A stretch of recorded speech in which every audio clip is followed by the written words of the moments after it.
Hello and welcome back, all you wonderful 2B Dicers. It's your boy Daddy Tarzan, and with me is the wonderful cast and crew of 2B Dice Adventures, bringing you Campaign 2, Episode 1, Life and in the Flesh. That being said, welcome, all you wonderful 2B Dicers. We're happy to have you back for a continuation of this group's story. We left off on a heavy note, so you know we got to keep pushing the story forward to end it on a good note. So let's go. Let's get on the ball on that. That being said, cast and crew of 2B Dice Adventures is with me. Let's go ahead and start off with the same way we always do, which is cast introductions.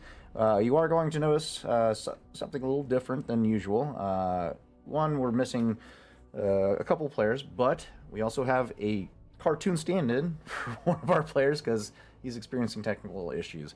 So that being said, starting us off hot and fresh is Osmodius playing our wonderful Rawl.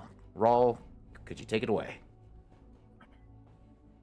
Hello there. I don't know if you can actually hear me because, yes, I am that player that is having those problems. But yes, I am Osmandius, otherwise known as Son of a Ghost on all the interwebs. I will be playing Rawl this evening for the start of our campaign, part 2. Excited to be here. Rawl, a little bit about Rawl.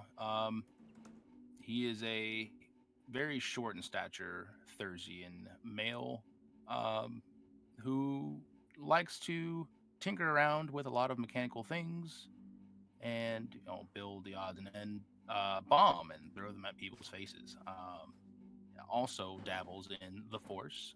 Him and his brother, one half of the two assassins who share space on this team, and yeah, he is here to blow shit up and have a good time. On to you, whoever's next. All right, thank you for the introduction there, Oz. Moving on to our next guest in the lineup is going to be Matt, who plays our resident pilot, Chav Visto. Sorry, I'm usually on the ball with that, but I was a little distracted going over the character sheet made by RPG Sessions, who just had a huge freaking update that has made everything super great. So if you want to use RPG Sessions for your Star Wars games, go ahead and do that. I'm not getting paid for this. I just really fucking love it. Oh, it's great. But without further ado, hi. I'm Matt, also known as War Tour Knight out there on the interwebs, and I will be returning in campaign 2, when available, to play as our lovely Nothuin pilot, the former Agent Lancer of the ISB, freighter turned rebel commander, and eternal thorn in Tarzan's side, Chav Visto, the best pilot in the galaxy, bar none. And you can ask the Empire's recompense about that. Yeah. That's fair. Who's next? I'm showing a Ren next. That would be accurate. Ren, go ahead and take the lead with the introduction of Ego. Hi, I'm Ren. I go by Mask Ren on the internet. I play Ego, who is our suave, charming, never did anything wrong in his life, Twi'lek, who is honestly just vibing at the moment because they just did a whole run on a blockade on Nothuin and are still alive. Yay! How is questionable, but they are. It's gonna get so drunk. Oh yeah. All right, and around tonight's cast off for tonight's episode, down on the bottom row is our wonderful friend and sniper, Jay, playing Kesh. Go ahead and take the lead there, Kesh. A sniper without a sniper rifle is no sniper at all. leader DM slash GM. Hi everybody, I am Jay, also known as @JasonV131 on TikTok, and yes, I am playing Kesh, the still new addition to the Core Atlas crew, a chess sniper who, absolutely is not having an existential crisis and mental breakdown on the Chimera because he lost his entire rebel cell per blockade, thank you very much, and is absolutely not ready to beat the living daylights out of the resident that is on the Chimera that may or may not be alive right now. It is still up in the air. Perfect. All right. Like I said, that rounds off tonight's cast for tonight's episode. Normally, the other cast members are Victor, the Storyweaver, who plays Oho, Ikani, assassin, if you will, as well as Dia.cosplay, who plays Dove, the bipedal tank with a shit ton of weapons, and a boss bitch to boot. That being said, that will complete our cast for tonight's episode. To get you up to speed as to what the party has been up to and where we will be finding ourselves in this campaign too, the group of Core Atlas was tasked by the ISB, originally approached by, Agent Killbolt, a handler and manipulator, who blackmailed the group into working for the Empire, more pointedly working for the ISB, in the effort to dethrone the Emperor from the seat of the Empire, as the ISB has deemed him too high of a risk to be the leader. The party was then tasked out to acquire alternate means of alliances in order to develop their own power base, if you will, as well as tasked with getting into contact with rebel forces to help make the efforts of dethroning the Emperor more pointed at the rebels, as opposed to a possible inner workings of, a military coup, if you will. Just keeping blame displaced. So the group reluctantly agrees to work for Killbolt and makes several contacts. They got to meet Hondo Onaka, Lando Calrissian. Who else did you guys get to meet? I think that's it so far. Teased that a black armored caped individual has yet to meet them directly, but he's been hot on their heels for a minute. And then we capped campaign 1 off with the blockade break, or the siege break of Nothwin, to which Chav Visto showcased his superior piloting skills in a dogfight between his former flight instructor for the Empire, Admiral Tazin Kavan. It looked hairy for a moment as Tazin implemented tactics to distract Chav, to make him think that he was already on the battlefield, when in reality he was waiting in a stealth fighter for Chav to make himself known. And when Chav made his attack, that's when Tazin struck, dealing a significant blow, but not enough to take Chav out. Recognizing this tactic, Chav does the same thing, breaking contact and repositioning to eliminate Admiral Tazin. Uno reverse, yes. We ended the campaign one when with the ISB showing up at the end of the battle, wiping out the Rebel Pathfinders Oryx squad with a retrofitted Assertor class destroyer wielding a Death Star ray cannon, taking out the bridge of the Winds of Justice, presumably killing everyone on board, and a fleet of 1,000 TIE fighters and interceptors descending upon the crew. Any attempts to fight or flee would risk possible death. The crew then decided to willingly surrender and be captured by the ISB, much to their dismay, because several players wanted to come up with some interesting plans mid chaos, but there was too many fighters to deal with, so they acquiesced and were brought aboard the Watchful Eye, which is the flagship of Watcher 7 of the ISB. Sorry, go ahead. Need it to be known that Ren was the only person who had a brain and said, we could just leave. Ego was ready and willing to dip out, but several members could not handle the idea of leaving Chav Visto behind to deal with his fate with the ISB. I supported you.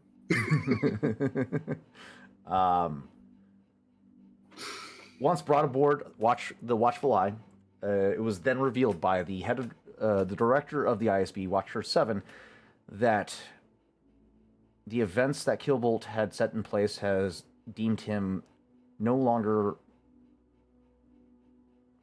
an asset to the ISB.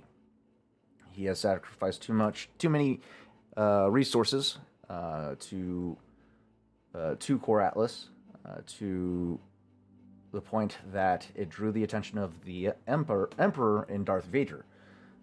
He was then branded a traitor, along with the crew of Core Atlas, and were detained together to await interrogation via Darth Vader, which, if anyone knows anything about Darth Vader's interrogation tactics, those aren't pleasant. Killbolt did not want to stick around for that, and implemented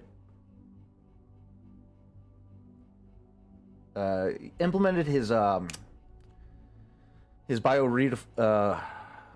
biofeedback regulator, which allowed him to restart his cybernetics as they were shut down remotely by the ISB, allowing him to regain control and take steps to flee. But he wanted to increase his odds of survival by working with Core Atlas to escape.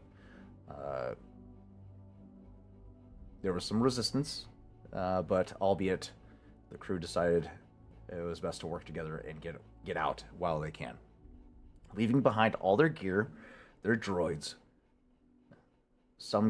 a ship, and fleeing on the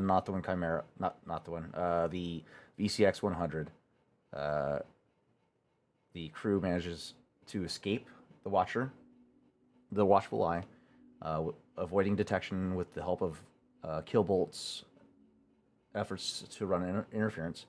And before the scene could end, Oho approaches Killbolt in the common area, raising his hand to Killbolt's. The scene ends with a fade to black as we hear the blade of a lightsaber ignite in a metallic ring. Where the rest of this journey goes is to be diced.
is at this time I would like to extend a huge thanks to Michael St. Gregory for the new introduction video for our campaign.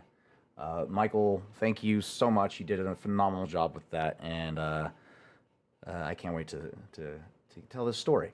That being said, let's go ahead and get to it.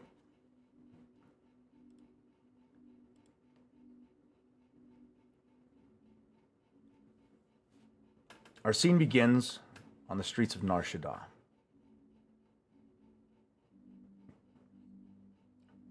Hundreds, if not thousands, of people pass through our view as the camera pans up from the crowded streets to capture the view of hundreds, if not thousands, of ships and vehicles traveling overhead.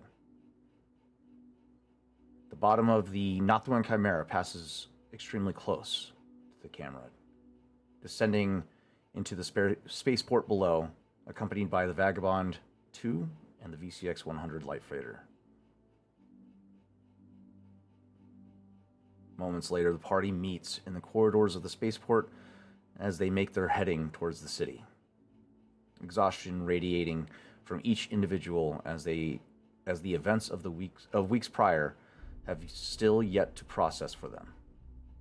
Choices weighing heavily on everyone, and the journey is far from over. As the party enters the streets of Nar Shaddaa, vibrant marketing ads wash out the night sky. Just to the right of the crew is a massive ad promoting Hades Town, with a celebrity actress Isadora in the lead role, debuting on Nar Shaddaa in the weeks to come. Below the sign, thugs and enforcers can be seen harassing impoverished folks for protection money or for other reasons.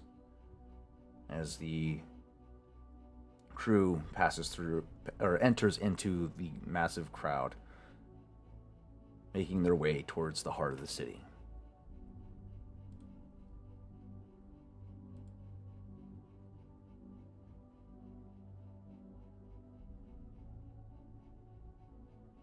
I believe our intent was to meet with Caltho and call upon some favors. Before we get to that point, let us begin Episode 1, Campaign 2, with a traditional step that we always have to take at the start of any session, which is our luck roll for the day. So if my players would please go ahead and click that blue D20 up in the top right corner of RPG Sessions Force and Destiny Core Atlas table to generate our points.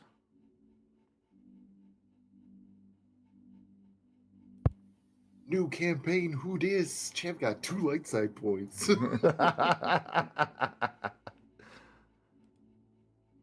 Okay, Nice. I'm pulling for the light side by myself so far. Yeah, not looking good. Rawl and Ego, go ahead and roll for your respective duos. On brand. And Oz bringing out the 2 dark side. Heck yeah.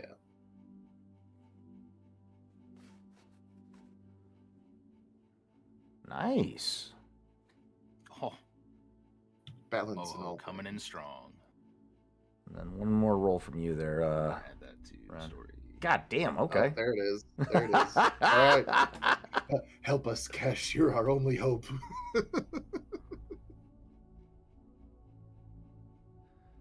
For the record, everybody, I believe that we are currently standing at 5 dark side and 4 light side. Yep. I may be on the wrong. You definitely are. Gaming. I'm just now you seeing that you're are. not on the table. Balance the force. All right. Yeah, Links in the voice chat. bear with me, everyone. Correct. New campaign, who dis? Oh, Literally, no. I was on the old one. Stand by. Please stand by your RPG sessions. It's important to us. Oh, The will another of the force is important. Another thing, a shameless plug for RPG Sessions. If you guys know anything about RPG Sessions, it's a wonderful virtual tabletop. Highly recommend it. They've made leaps and bounds with the updates on this platform, and You got encounter managers, map editors, and now they are expanding their vehicle compendiums, and they have all the weapons in gear you could dream of. So they have been hard at work on this platform, and could not recommend it more. That being said, ooh, that is rough. 6 dark side, 4 light.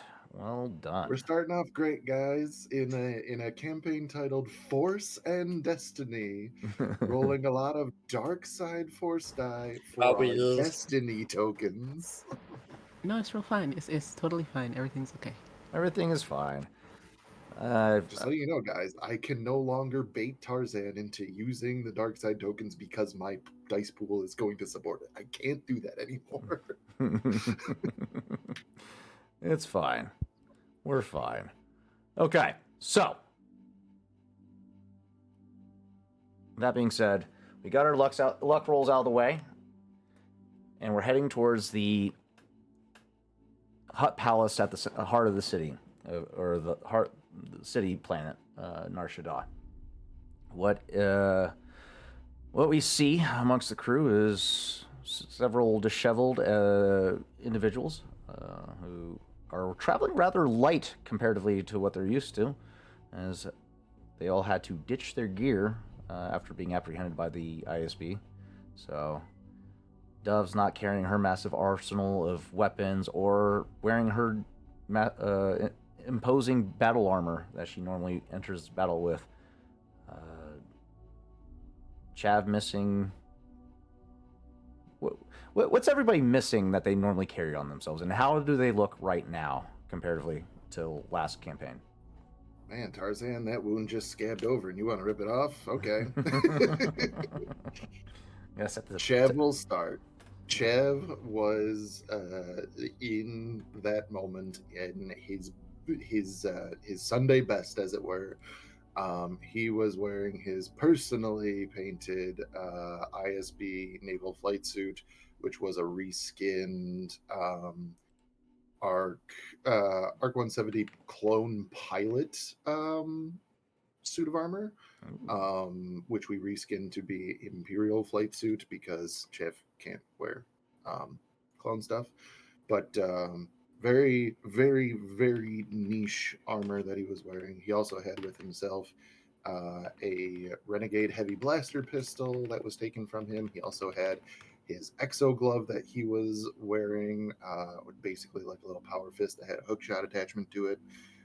He had his, it's like a Komororian stun cloak, which if somebody hit him with a melee attack, he could stun them as a reaction. And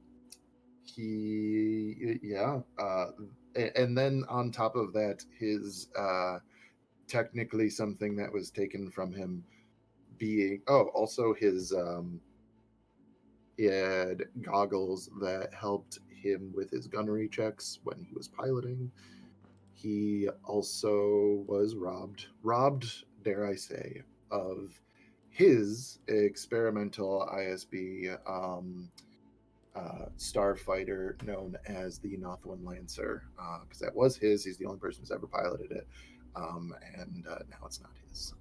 As far as you know, I wish I could blow it up, but hey, can't quite have everything. And I think that's all the things that Chev is missing. His freaking his backpack, his modular backpack with a bunch of extra pockets in it so that he could actually carry all of the crap that he had, and his utility belt. Yeah. I had a lot of little teeny tiny things that are pissing Matt off right now. So looking pretty barren. So what's Chav wearing right now? Just basic clothing? His everyday. Chav would have been basically down to his skivvies when we hit the VCX. When we did make contact with the Nothwan, he would have gone back to how he looked in the beginning of campaign 1. So Chav is very much so reset to 0. He is armed with his very cheap, very basic holdout blaster pistol. He has in one of his pockets a set of brass knuckles, Other than that, he is wearing a mechanic's utility suit, which is basically just like a set of thicker overalls that have pockets for tools like fusion cutters and hydro spanners and Ah, other little things that make it so that essentially, if he has to fix something, he's able to do that. gotcha. He does still have his cybernetic right arm, which is permanently attached to him. Also, the fact that it has a TAGCO CAAF2 cybernetic avionics interface installed directly into it. He has still installed, probably at this point, coming to the end of their journeys, fully healed from his surgery to install Q22 retinal trackers into his eyes. Correct. He would have his MDD12 mercantile data pad, which is also installed with an Edgar artillery remote and a Bespin Motors remote DVI activator, allowing him to basically pilot and function the Northwind Chimera at long range. Other than that, I think all the other things he's not carrying. Yeah. Oh, he has a set of binoculars, and that is it. That is stowed on his, on his belt. Gotcha. That is all the things that Chav has. Running pretty light comparatively, for sure. Yeah. Oh, he's also weighed down by like 180,000 credits that he would like to spend to actually get some of his shit back. Pockets are running deep today, guys. All right. Who would like to go next? Go ahead.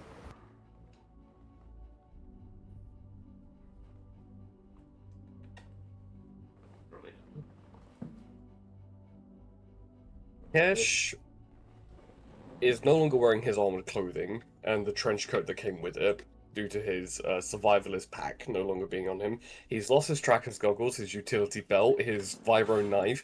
He's also lost his FS19 compound bow that he was getting strength to build. He's also lost all the broadhead arrows that Chav got him, all the stun arrows that Chav got him that he's now very bitter about. Lost the Death Trooper E11D heavy blaster rifle that he killed a Death Trooper to get. His pair of AL-180 blaster pistols that he had, his E-modified E-17D sniper rifle. If we got back to the Chimera, which I'm going by the assumption we did, okay. Kesh has three things. He has the clothes on his back, he has a military holdout pistol that he stowed away, and his own personal code cylinder and data slate. Okay. And that is it. Gotcha. What's Kesh's everyday clothes look like? They would actually look a little bit different to everyone else. They're actually a little bit of like chest style garments, so there's a little bit of like pattern to them. Okay. But it's very subtle. All right. Thank you for giving us a quick little peek at what Kesh is looking like. All right. Who's next? I can go. To be honest, Ego wasn't carrying that much, so he didn't lose that much. He lost the stim pack, scanner goggles, which is the joy because I liked those. Lost my cloaking coat, which it's not that expensive, it's fine. And lost a vibro knife, slug blaster, which was not mine, that was a loaner from Raw. Whoops, Oh, sorry. God. And then Oops. and what was the other one? It's just a blaster. A blaster. Yeah, I think it was just a blaster. And 2 noise grenades. The other 2 were still on the Vagabond too. Nice. So I still have, yes, chat. You just reminded me something that Chav is actually extremely better about. For some reason, he had it on his person, and now it's gone. is specifically his cargo scanner, because that's how he makes his living is fucking running freight. So the fact that he doesn't have his cargo scanner, he's pissed. I remember when Tarzan was like, "Yeah, no, they took all your stuff," and I was going through and I saw that my scanner that went. I lost my mind. I was like, "Are you kidding me?" Yeah, sorry guys. It's fine. It's okay. Ego still has 2 noise grenades. What's he gonna use them for right now? It doesn't matter. He has his sister's broken lightsaber, the emergency med packs that he had stowed away on anything that was on the ship, essentially, and the Jedi multi-tool, Nice. and some clothes. Nice. All right. Let's And last, Yep, go ahead. but not least, where to begin with the long shopping list that is Raw. Double checking real quick. It's everything that was on our person when we went Correct. into. Okay. So the everything that you could ever need: climbing gear, his toolkit and utility belt.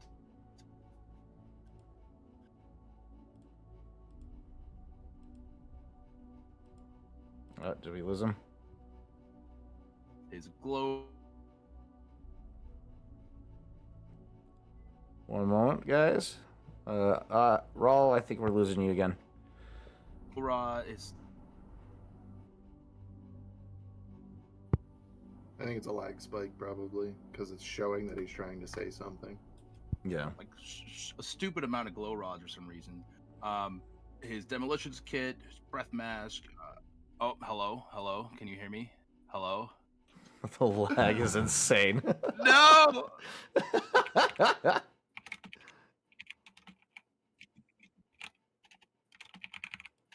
Oh, we can hear you typing now. I think Hello? you're. I think you're all caught up. I think you're Fuck, back up. okay. There he is. Hello. Where'd I leave Hey. you? We got glow Here it is. rods. A stupid amount of glow rods, I believe, was the last thing.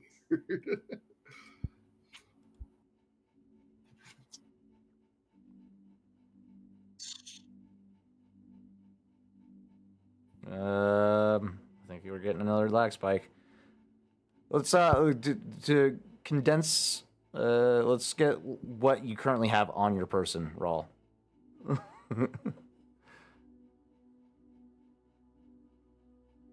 If you can still hear us. Stupid amount of glow. Cool. You didn't. Oh no. We said that like how long ago? Okay. Need Well, as much. Stupid amount of glow rods. His utility belt, tool belt. Can you? Hello. Fuck. Hello. Oh, hello. Fuck. Oh my god. I hate my life. this Hello, lag is can you hear crazy. me? Yeah, we You're can. back. Are you good? No, he's lagging like crazy. Okay. The TLDR for Rawl is a lot of shit. Yeah, he carries a lot of shit on him for because he likes to be a force of nature, as he likes to explain it. But that being said, the brothers are traveling lighter than usual. Oho already travels pretty light as is. He only carries what he really needs on him at a given moment, so he's not looking too much different than normally. Just his loose fabric clothing. Hello. Oh. Yes. No, I'm hurting all over. What?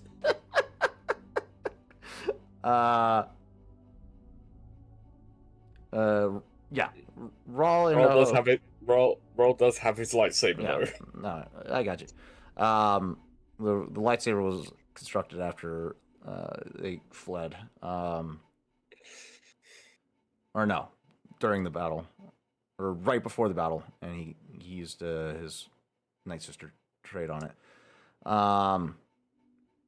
But yeah, the brothers are just traveling with light gear at this point, clothing, loose fabric clothing for Oho. Raul, I think, usually wears armor, but he is just wearing his everyday dark clothing. And then Yeah, Dove, very much the same. Loose fabric clothing. Probably a little. Actually, Dove isn't here. Sorry, disregard. She had to go deal with Vulcan, who was recently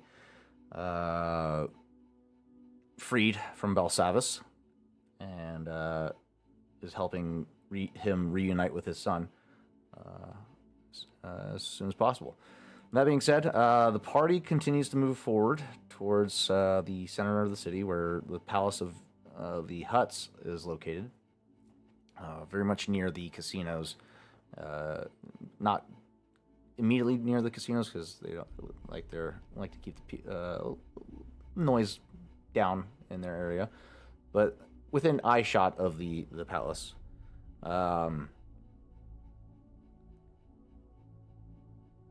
Is there any discussions going on between the crew on their way to, like, what? How are you preparing mentally to approach Caltho? Because you guys are walking in with nothing and are about to, or actually, do you guys want to handle shopping first or something before getting to Caltho? I would suggest, just for expediency, trying to do like we have been doing shopping post session, just because of that. So that being said, like, I think that one does not simply walk into Caltho the Hutt's office and demand an audience. So there will be some negotiating going on here. Chav would defer to what Dove would suggest. She had Chav knew Huts. He did not know Caltho personally. Right. So he would have followed Dove's suggestions, like if she gave him, hey, this is a letter of recommendation or something like that. Yes. Yeah. She would give you guys. She would tell you to when you approach security, let them know that Dove sent you, and that should get you expedience, a more expedient entry. Yeah. Yeah. So Chav knows what he's doing. This is something that Chav has had to do, just never with somebody as prestigious as Caltho. Yeah. So we would, number one, we would find place to land the Nothuan. I don't think that on the Chimera, as we're making entry, if we also have the Vagabond 2 and the VCX, that would mean that that Ego is piloting the Vagabond and that Rawl is piloting the VCX, because Chav is not. And Chav would be on the Nothuan Chimera. Yeah. So I probably would guess that it's probably Chav and Kesh, unless Kesh wants to be with somebody else. Right. By this point, you guys are on the streets. You've already docked the after ships. we land and everything. Well, because you had asked if there was conversations on the way. True. So, that's fair enough. Ultimately, during the travel, Chevs would have been very, definitely would have been very, only speaking when spoken to, only saying what needs to say. And there is a little bit before we do bring these ships, particularly the VCX, into a planet that I do need to address, and I don't need details if you would like that for a nice reveal, but there is no living Killbolt on these ships. There's no Killbolt on the ship now. That's all I needed to know. So Chav can be a little bit alleviated of that whole thing at that point. But when we kind of meet all together, Chav is going to kind of get up his things, lock up the Nothuan. We also had Guy with us. Guy probably fucked off as soon as he could. Yeah. We might have given him a pit stop along the way. But yeah, I would say that Chav would just try to find out. I don't suppose that he's listed in the local yellow pages. So he'd probably just start, gathering as much as you can to figure out how to get in touch with Caltho. Like, where do I need to go? Who do I need to talk to? Dove would have given you concise directions on how to find his palace and whatnot. In fact, you probably would have programmed it in your communicator so you could see. You'll have like a holo display of the map of the city and how to get to the palace as efficiently as possible. Areas to avoid at night, so on and so forth. So you got a direct path leading you to Caltho at this point. I'd say you're probably at the heart of the city. You got the hovering casinos overhead, lots of partying, noise traffic, and whatnot. At this juncture, the crowd is a little more lively. So several people intoxicated heavily or inebriated in some variation. And a lot of partying going on all around you guys. Normally, Chav would dive right in, but that is not the mood. We're still licking our proverbial wounds after all this. I mean, like, Chev physically is fine, but it's like, you know, mentally, tolls, like everything that we've gone through. So he would turn to the group and just go, it seems that our best bet of getting anywhere else in this galaxy is going to be chatting up the only remaining hut that we know of. So anybody need to stop for a bite to eat along the way, or are we heading straight there? Not a good assessment of our survival rate is one thing, but I don't know this location, so I'm referring to everyone else. Don't worry, you'll be fine.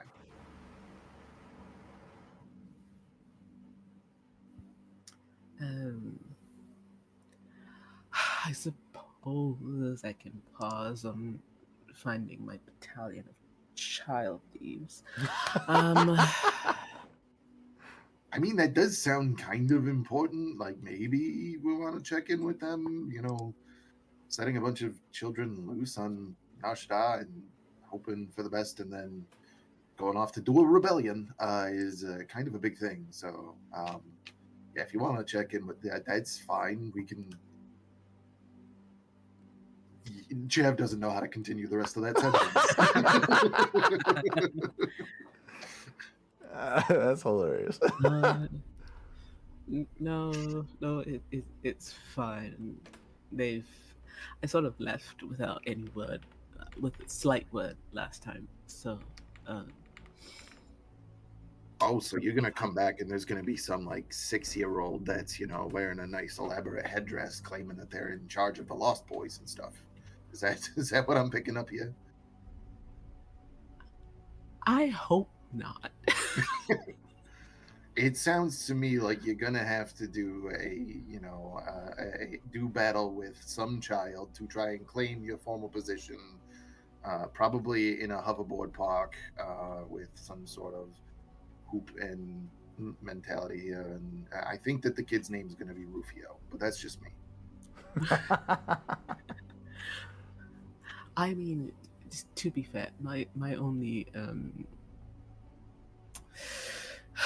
idea with that was to have those children band together and look out for each other and not end up in gangs. I hate when children have vibro knives. They stab so Right. I do very much so like that your tactic of keeping the kids out of gangs is putting the kids into a gang. That's top tier. Yes. A gang without weapons. A different flavor of gang, if we must get pedantic about it. What's there to be pedantic about? You're getting them to do organized crime, it sounds like. There's no judgment. We've all been there. They were going to do the crimes already. I just gave them a structure in which to what you know what this is. You've this is, organized the crime, is what I hear. So, to my understanding, would that make you technically the underboss of this particular gang of children? Let's go see Caltho. Let's go. But Rawl does bring up a good point of if it's a wise idea, seeing as how thoroughly washed we are to go and speak to this hut.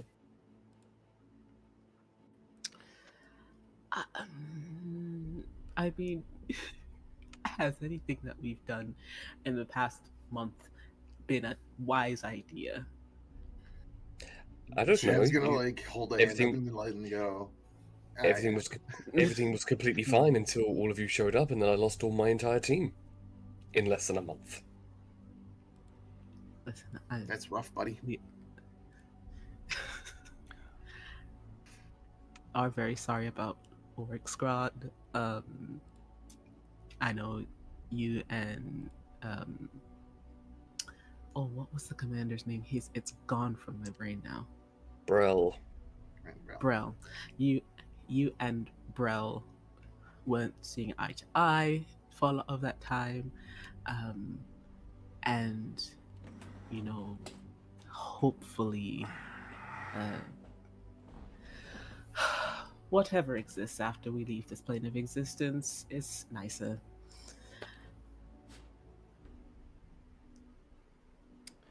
The mission goes forward. Mission goes forward.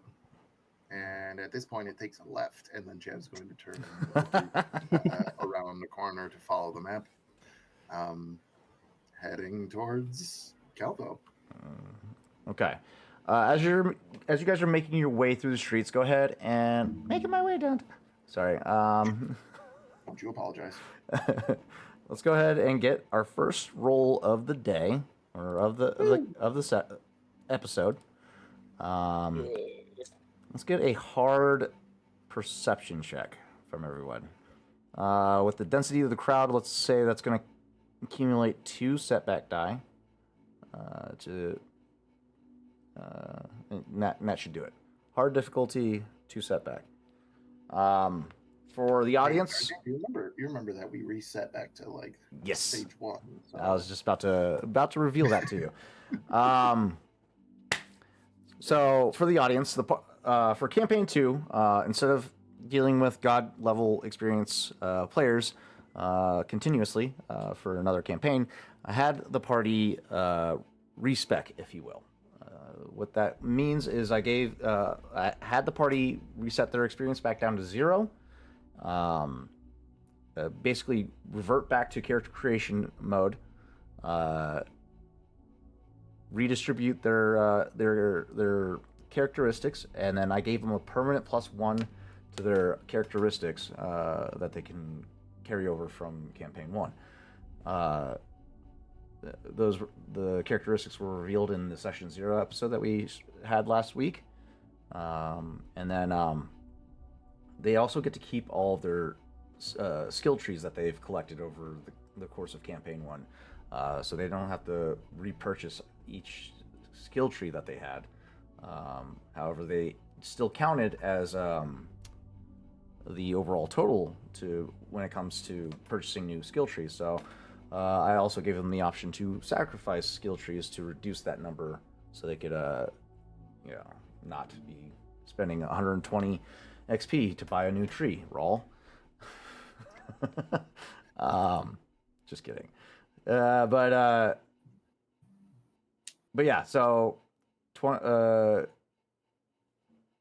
+1 characteristic, get to keep their skill trees, and then once done with character creation, they got a bonus of 150 XP after character creation that they can spend amongst their skills and talents to set themselves up for night level gameplay for campaign 2. So they're not like entirely bare bones, but they are significantly nerfed compared to what they were. So for the audience, the crew has made their rolls. We have 2 failures from Kesh, 1 failure from Chav, 1 failure from Rawl, and no failure or successes from Ego. You guys are. Love it here. An achievement for being perfectly balanced. Thank you, RPG Sessions, for the achievement feature. Does that mean that Ren gets bonus experience because they got an achievement? No. Damn it! Fine. All right. Rawl, I'm passing you Oho's pool. If you could roll that for me. And then We don't need doves. that should do it. Yeah. Elsewhere. That should do it. You guys don't have any droids because I killed them off. No, some of them. Wait. Okay, so Reaper's gone. B. My No. golden boy. Yeah. Who are the other droids that we have? Hey, we got a triumph on the board. There was I think there was Sparky, the BD1 battle droid that we had way back when that had Archie's bowcaster. Oh, Scuttle. Scuttle, yeah. Yeah, he didn't come with us. He should have been. Oh my god. I don't know where he would have been. He wouldn't have been on the Chimera. He wouldn't have been. I don't think that we brought him on the VCX, right? He probably would have been on the Winds of Justice because that's where everybody converged prior to the battle. If you guys would have brought him with you, or if you left him with the Orc Squad, they would have assigned him to a position on the Winds of Justice. Yeah. In other Long words, story short, he's probably not Roll here. 2 boost die. I'm just gonna quickly roll 2 boost die for Touch of Fates. Maybe one of us can succeed this check. It's gotta be you, homie. I gotta mean, be- Oho got a triumph, so still a Yes, failure. but that's not a I success. know. I'm trying to see the last side, okay, guys? I don't have any talents that help me out here. Sounds great. Fuck yeah, now. I mean, technically, you could commit that triumph to Ego's role.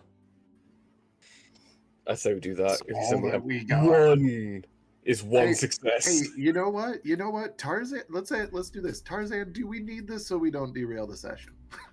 It's up to you. This is just extra detail. Yeah, I said give it to Ego. Let's get one success, so at least we have at least something in the grand scheme of things in this Sure. role. Okay. God, it's bad at level 1. Isn't it? You guys aren't level 1. You guys are level 3. Okay. I see so much. I put so much into perception, maybe Okay. to try and see. Oh, So. So, as you guys are making your heading towards the palace, you guys the density of the population gets pretty thick. The further down you get toward, or the closer you get to Kalthos Palace. This is when a lot of the slave trade starts to ramp up in this area. Lots of weapons vendors on either side of the streets, so on and so forth. Gamorreans in force out in the surrounding area. A lot of you just keep your eyes forward for the most part, not really wanting to engage with the surrounding populace as to avoid confrontation due to the fact that you guys are significantly underarmed comparatively to when you last were here. However, Ego, you continue to keep your wits about you, whether it be paranoia or just overall inquisitiveness. You catch a hollow image, or a hollow projection, I should say. That seems to be a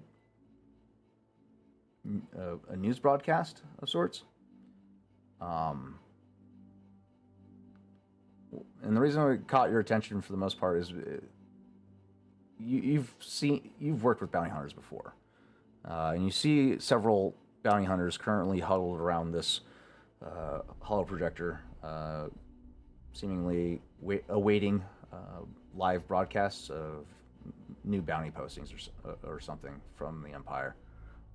So they just seem very attentive to get whatever broadcast is coming through, or receive information on from the broadcast, I should say.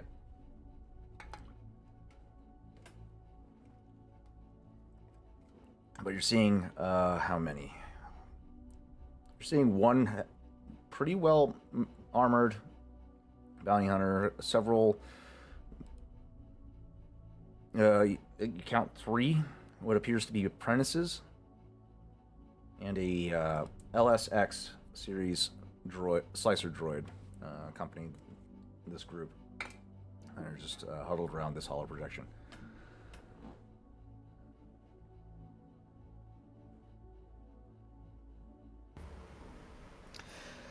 How can I try to see more? Yeah, go ahead and give me a. How are you going to go about this? Are you just walking up and tuning in, or are you trying to remain innocuous? I'm trying to remain innocuous. Okay. We just did a real bad thing, technically. And so no, I'm not like technically according to the rules of the Empire. We did a whoopsie poodle, and I just need to see. I love that. We done gone did a rebellion. You are correct. Yes. So I Just an itty need to bitty see if rebellion. this song is about us. I just need to know if the song is about us. Gotcha. Okay. Go ahead and give me a stealth check. The difficulty is hard with a challenge of 3. I'm not gonna succeed this. Like, there's no physical way, unless like I roll nothing on these challenge die. Oh, It's always possible. Possible, but highly unlikely. Oh, may the force be with me. Oh! What? Oh no. Listening audience, that is Ego, Intigo Essa, our wonderful, wonderful scoundrel, and force sensitive and goodest boy, rolled not only 2 successes on their stealth check, but also 3 threats and 1 despair. Tarzan, can you tell the audience what that means? Despairs are a fun little tool. They can be immediately redeemed by the GM for catastrophic events, or reinforcements, or whatever, or they can be pocketed for later, which I'm going to do. Okay. As far as the threats are concerned, you fall prone.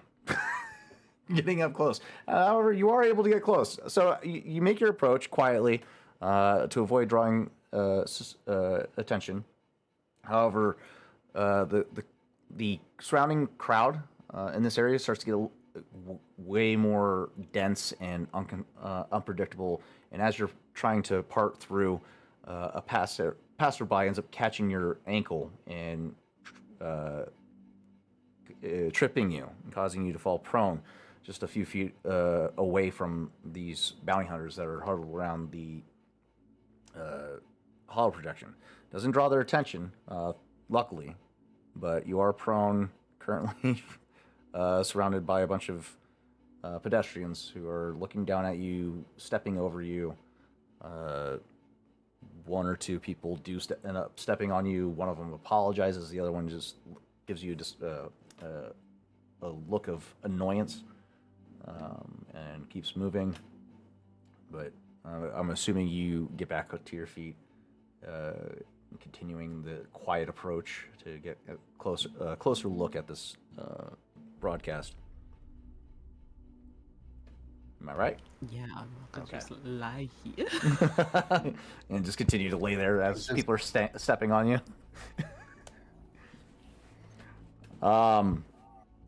You get closer, and the broadcast opens up with a human female,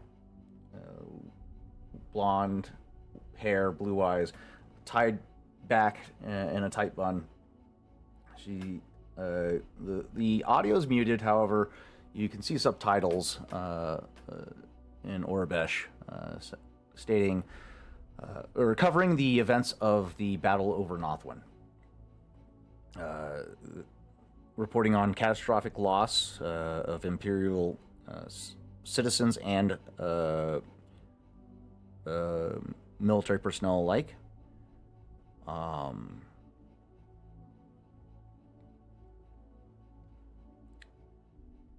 And then she goes on to report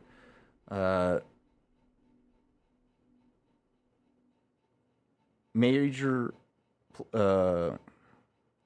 prime suspects leading prime suspects in the investigation of the battle over Nothwin are as follows. And you see images flashing of every single member of Core Atlas in sequential order. Chav, Rawl, You say Commander Chavisto. Chavisto would be listed as Imperial traitor and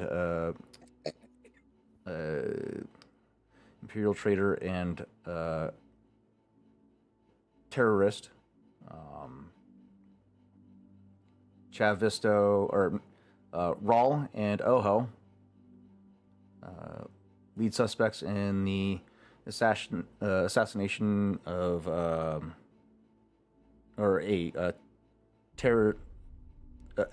lead suspects in the destruction of the Banastar Station. Kesh, known rebel associate, and Dove.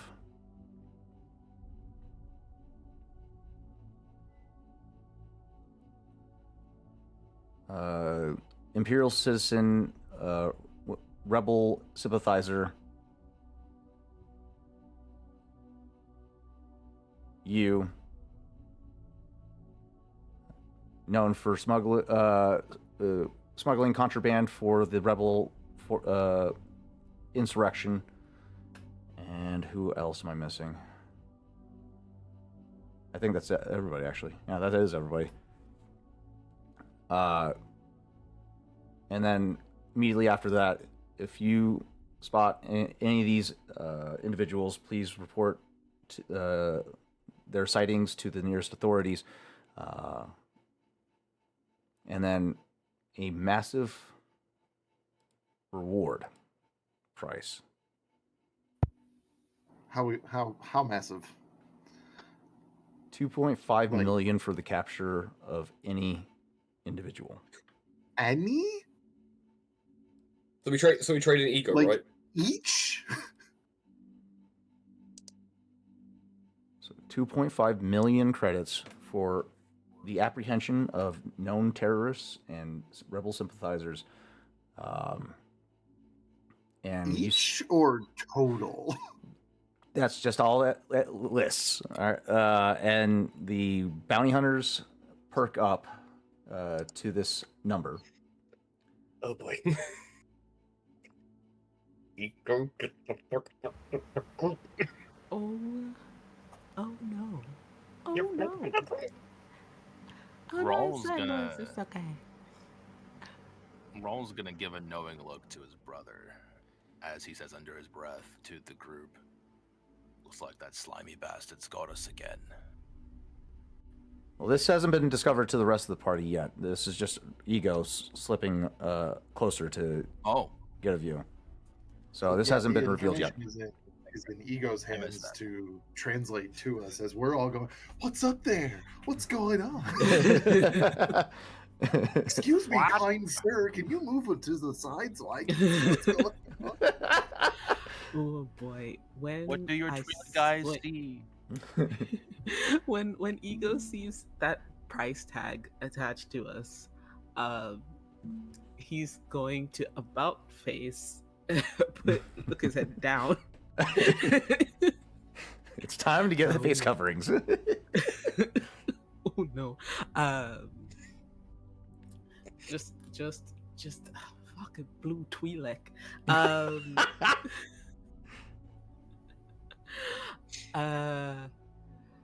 He's gonna just scurry back to the group. We have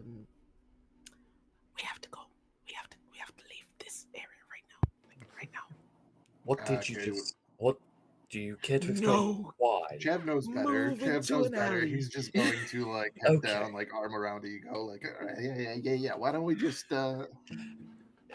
Seeing how Ego is running, Kesh reaches under his clothes. No, we are pulls not out and running. just puts a hood. We are not running nonchalant. We're flying casual. We are flying casual. Okay. We are faces in the crowd. Okay, We are not I think- standing out for let's- any reason. I am gold, literally and figuratively now. Probably in Oho fashion, both Raw and Oho are gonna like casually start like grabbing clothes off of racks, off of the ground, the trash, and anything they can add to their Yeah. ensemble. And he's let's get Kesh does the same. Kesh does the same. He's just gonna grab anything that has a hood. let's get in a this moment. group stealth check. No. Stealth difficulty will be. This will be. There's how many of you? 4. Kesh, Ego, Rawl, Oho, Chav. 5. So this is a 5-party deal. Let's go with a hard difficulty. Challenge of 1. I'll roll the difficulty on my end, so it's a flat difficulty for everybody. Oh, okay. So we're gonna take the challenges off. Yes, just roll your ability die, and then whatever I roll for the difficulty, you have to beat. 4 successes. I still got it. Oh god. Whoo! I'm gonna What was use that? my once possession. It's 3 failures, 1 threat. Is the to beat? I'm gonna use my once possession. Using my presence works like a charm to do this. Oh, I have a presence of 5. So Damn. hopefully that will get me through. Damn, Chav. Okay. Okay, hang on. Why?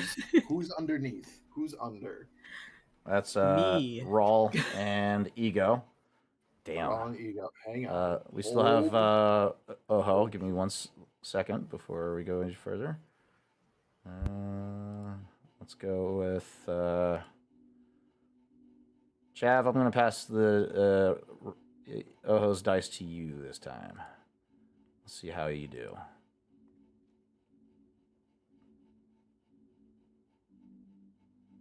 Okay. Dice pass to me, right?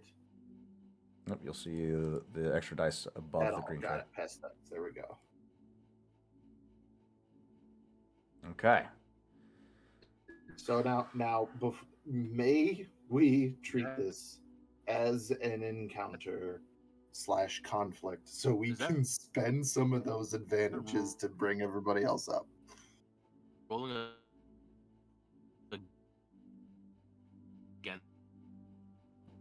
Rawl, you're lagging so bad right now, buddy.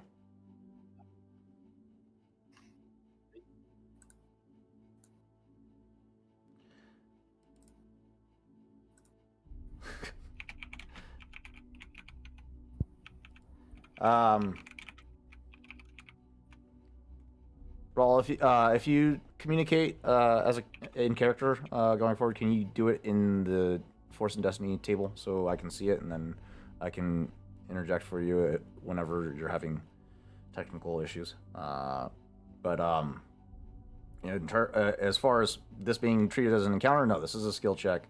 And a group skill check. So let's see. You guys. So then, can I somehow can I get something to help my buddies with my 7 advantages on this roll? In combat. Hold on. Because if this was a conflict, I could spend 2 advantages to pass a boost die to somebody and potentially give them another success or advantages or something like that. 1 second. Holding. I did look to see if there was one for like doing the stealth thing, but I did not see those in there. Yeah, unfortunately, in non-combat related checks, you can spend advantages like on gathering additional knowledge or something like that, or reducing time spent on a task. Narrative Can control I plot, spot a gain hidden more detail. knowledge to like shove ego away from somebody's case? I mean, I think it's just because I did a tumble, got up, dusty, I caused a little stir. Yeah. How many successes do we got? We got 1. And we see you there, Raw. Cool. Only 1 success out of 5? Shit. 2 people succeeded. Chav and Not rolling good today.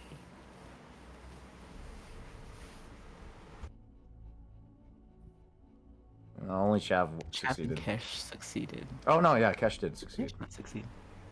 Yeah. 4 successes, so at least I can still do something, right? Yep. We got two people with 4 successes. Oho barely. That's a first. Oho failing on his first stealth check. That's crazy.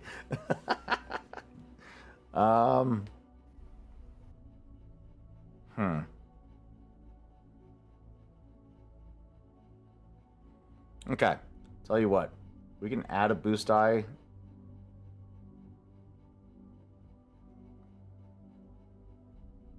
You can add 1 boost die to 2 people's checks.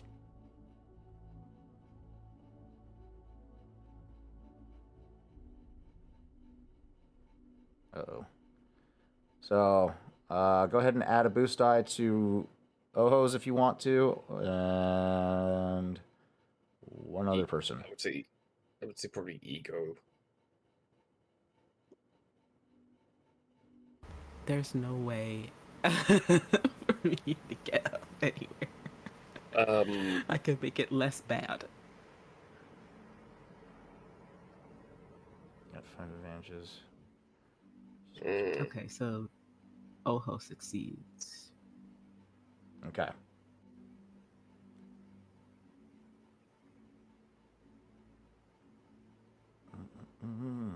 Does he? No, it's still the same. Oh no, I was looking at Chaz. 3 successes. Victor. Victor. Speaking of, Victor saw Oho fail a stealth and was like, "Get He out!" rose from the dead. Tell me you're gonna roll stealth, and I'm just gonna sit here and take it.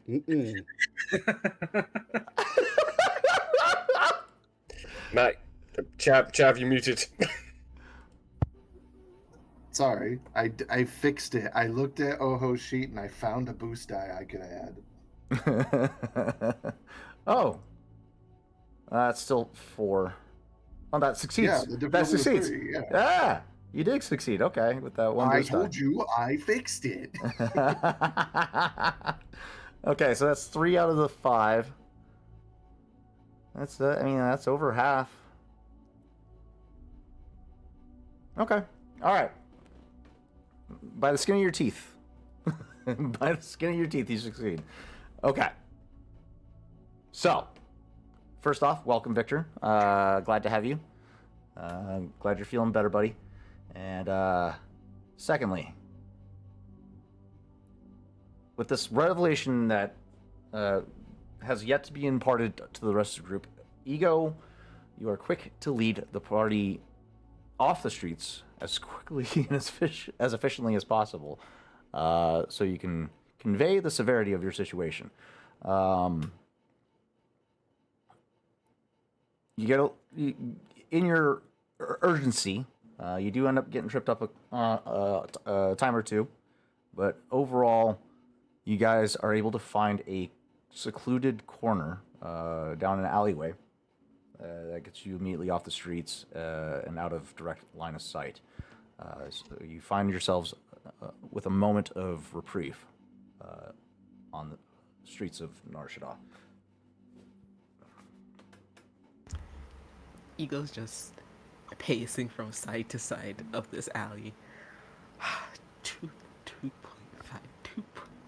million. Okay. So 2.5 million rolls, 2.5 million blaster bolts. 2.5 million in someone's blood? No. No. So, as of recent revelations, the Empire has issued a bounty for all of us, and oh yes, but for Bannister Station, looks at Roland Oho, for the recent siege of Nathwin, and for various other minor inconveniences, amounting to 2.5 million, though it did not clarify if that was total or each. Well, that settles it. We turn in cash and we buy out the rest of our way out. Actually, vote we turn in Chow, considering he's, I quote, commander. Hey, I was given that by our now deceased leader of our rebellion that was there for the siege of Northwind, all right? And I'm just carrying it because it's the last thing he gave me. You can totally see that Oho is actually considering this idea. The chav one or the cash one? No, okay, I've been to jail before. we literally, I took myself to prison before, and then I got out. So he's thinking, good credits. Maybe not, but still. Could I? Rawl looks at you sideways, Oho. Well, we wanted to go all in on this, brother. So, 2.5 million credits for us alive, dead. Which one is it specifically? It just said to bring any of us in. It did not say alive or dead. So it sounds like each. From my understanding, if it's that amount, it means they want to interrogate us. So, it means we're off alive, or in certain known regions, hot rather than cold.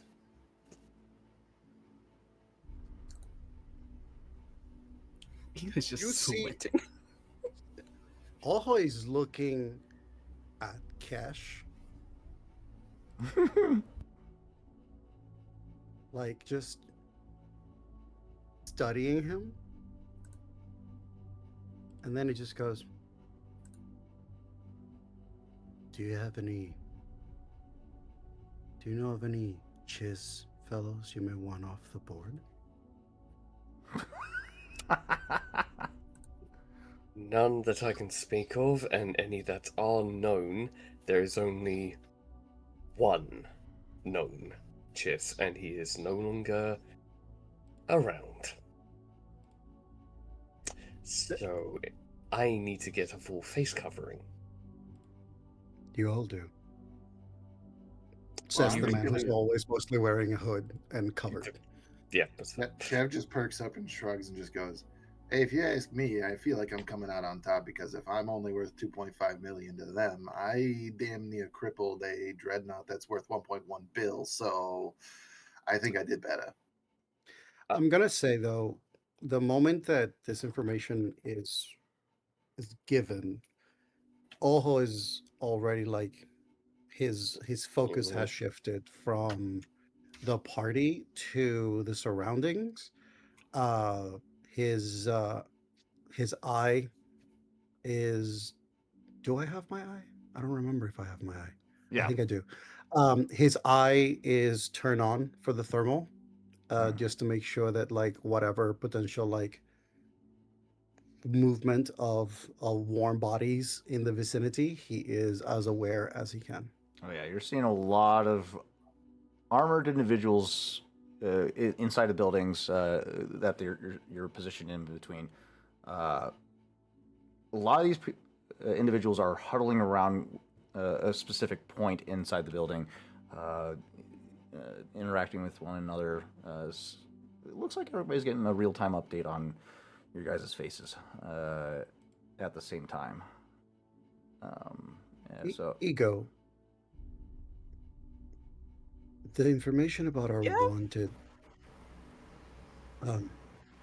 want the bounties on us. What Mhm. imagery do they have?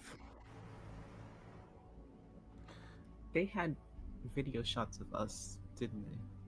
the there would Of have the been hollow thing that I saw.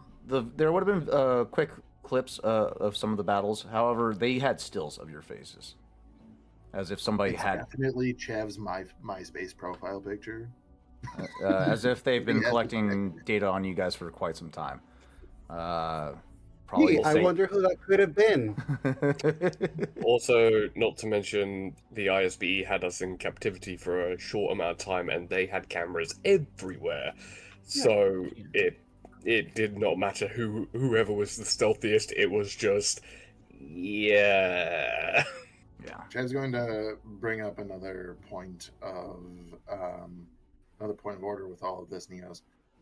Well, with this very, very expensive revelation, I am a little bit apprehensive of walking into the office of the only remaining hut on the council. Huts in the Empire are kind of sort of on a rocky sort of a agreement. So, I mean, five of us here, so Chav's going to do some quick math and just say, uh, that's 12.5 million credits. I don't think Keltha would really care too much about our skins. So should it be at least two of us going to see him while the rest go into hiding? I kind of am worried about any of us going to see him. We don't need 'Cause to see. We don't need to be there in person to see him and speak to him. so long as we're able to dust our tracks and make sure that he can't come send his goons after us. I don't know about you, but I don't want any M22 crate gunships coming after me. Oh, I wish Elf was here. Yeah, she's the smart one. She's fucking like fucking off and doing who knows what that's not here. It's not even that she's terribly smart. She has the best relationship with Caltho. So if it was going to be any of us that he might delay in perhaps setting off immediately, it would be her. That's true. How do you reason with someone that is seeing a giant pile of credits is that you give them a bigger idea of a pile of credits. So if there's an impossible job that Kalto wants done, he takes a lot sum of the profits and we get the rest. There's no guarantee that Kaltha is going to abide by that. For all we know, he could just choose to make us do something in good faith, not charge or cash in, and then he can just still turn us in. True, but our options are little to zero at the present moment. Indeed, So, which is why I believe we should deliver a video comm device that we can communicate with him directly without us having to be there physically in person until we get a better understanding of where we may stand. Chev is also doing a like mental roll call in his head over like contacts that we do have, and like Slade, Galt, probably like maybe safe. Might be a little bit too. We might be a little bit too hot for them to turn us in. Hondo will double cross us immediately.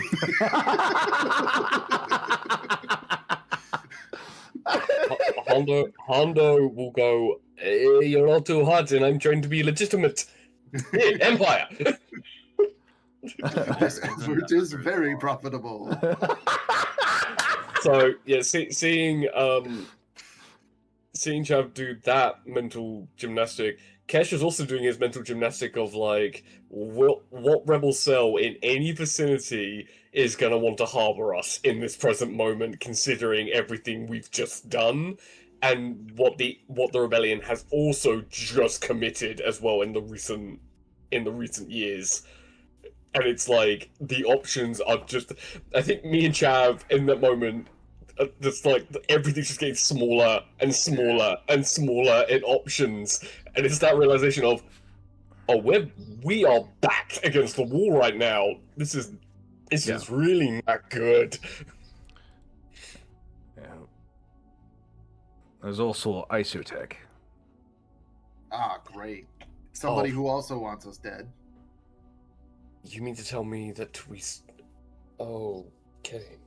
What's I our forgot timeline about left on that? There's no time.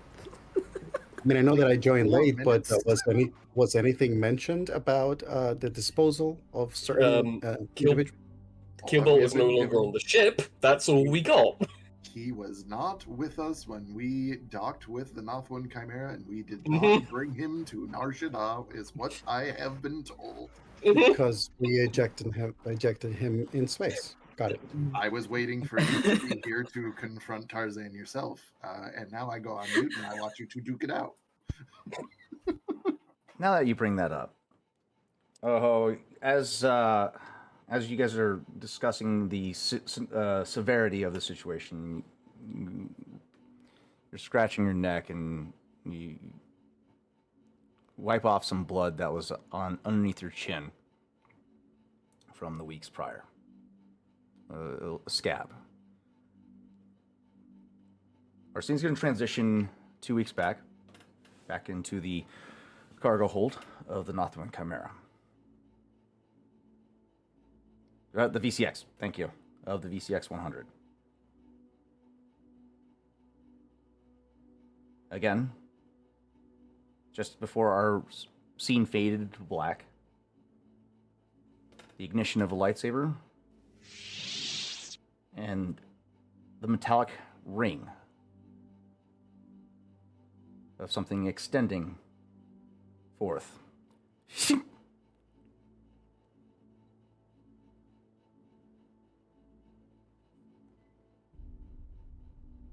Chav, Oho, you went to ignite this blade into Kibble's chest. And in one fell motion, he swivels your arm. His wrist retracts backwards, and a metal blade, needle-like blade, protrudes from his wrist and extends towards your neck. Let's not be hasty. You think I'd step on this vessel without assurances? I think Hasty left the room the minute you walked on. Before you make any drastic decisions, know that I have already tied my life support to this ship. You kill me, the VCX will purge its life support systems, the airlocks will open, and you all die here. As he says that, As he says that, the lights flicker. That could happen at any point in time. The VCX is a piece of shit. Before we proceed with this scene, I need to ask, Sir DM, is this scene going to be mainly narrative, or are we rolling dice? This will be mainly narrative, unless it calls for any type of check. But this is where some information will be dumped, explaining some of the events that took place prior to you guys arriving to Nar Shaddaa. And That was very much so Victor very politely asking, like, how does this end so that we don't disrupt the narrative? that being said, he continues. I suggest we stick to the original plan. You drop me off on any planet. I don't care which. Oh, and we all go our separate ways. Lest I remind you, or must I inform you, I'm in possession of highly coveted Imperial intelligence. You are now all on the run from the Empire. All of our faces will be plastered all over the galaxy. Bounty hunters wide and far will come for all of us. The rebels, you kill me and deprive them of the information that I possess. What's the likeliness they'll continue to value as an asset? If you're willing to dispose of such valuable intel, callously.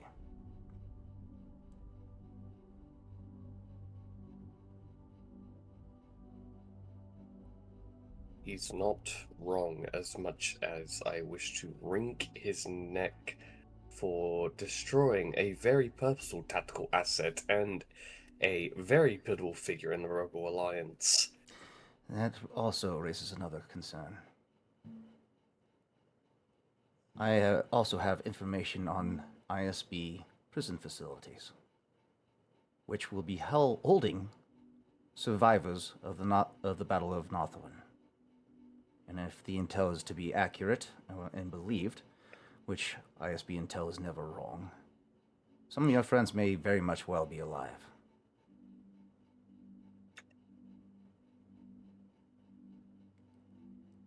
And you are not getting into those prisons without me.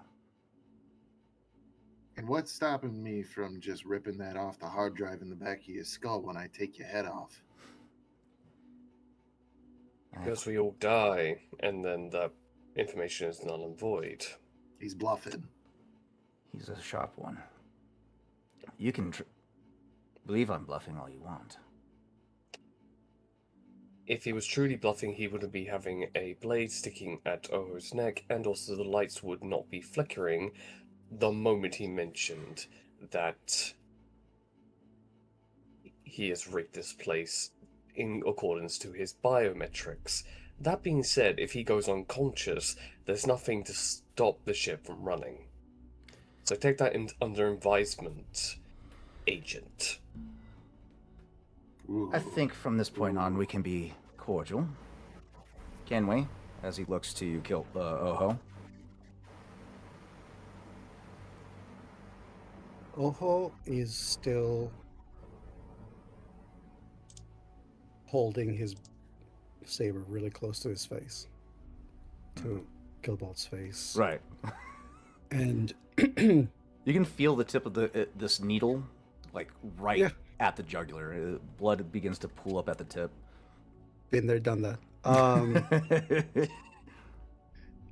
I think that in Oho's eyes, there's a bit of a glint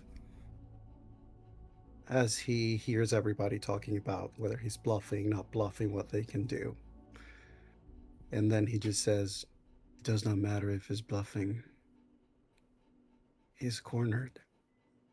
And he knows it.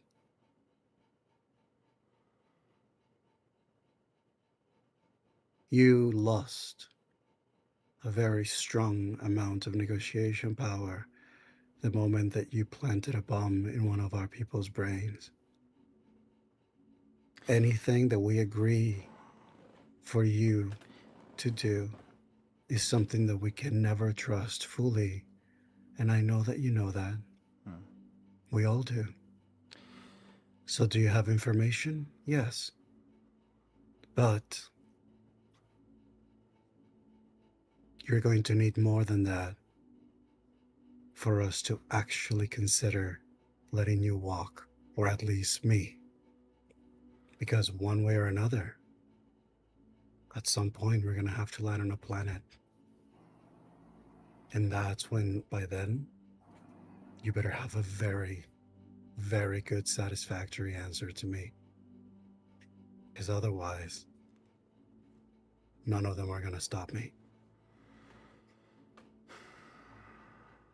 So you better start talking. Does the name Grisod Gandhi, Archibald, ring a bell? I would hope so. They were seen helping you escape Cholgana when the ISP drew its attention to the wreckage of the Sanalua. I know where they are. I know how to extract them. Does Petty Officer Jarvis Delaney mean anything to you? I would hope so. He was stowed away on your ship when you left the Empire's Retribution. He is alive, as far as I can tell. He will be tried for treason as a deserter of the Empire. The best he could hope for is imprisonment on ISB prison. The likeliness of that being the case is low. Most traitors to the Empire are killed.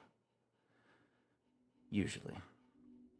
And what about traitors to the rebellion, seeing as how you knew me? Traitors to the rebellion is another interesting factor. As he looks over at Oho and Rawl. They're not traitors. Deserters. Same There is category. no such thing in the Alliance, but as Oho said, you're a wild animal trapped in a corner and you lashed out because someone has a very justified reason to kill you. We all have reasons to kill each other. Do you have reasons to kill us? He looks at Rawl and Oho. He thinks he does. Which I find quite ironic, considering in the short time that I've known you, you're showing a lot of emotion for such a very logical person. Call it self-preservation. Sense his thoughts. Ooh. What are you trying to pry? It's going to be a very hard ask because this somebody has tried to do this before. Yeah, it's a hard ask, and I'm not as strong as I used to be, Tarzan. Well, I have this to would be. try. This is going to be thematic. This is before the respec. Mhm. Yeah, this. I wanted to say, like, this is season 1. Yeah, this is season 1. This is season 1 Battle Gods, not season 2. Considering your skills in campaign 1, we don't have to. It's not necessarily a role. I'm more so looking for what you're trying to pry. I was more trying to see his determination, if this is like very much a front, or if he's like fully willing to go through with everything that he is saying in this moment. And also I want that insight of why he's mad at Oho and Raw. Okay. Surface level thoughts are very meticulous. He's going through contingency plans for each possible scenario that arises in his mind when being confronted with this group. He is running through exploitations that he could take on to help put the situation more in his favor.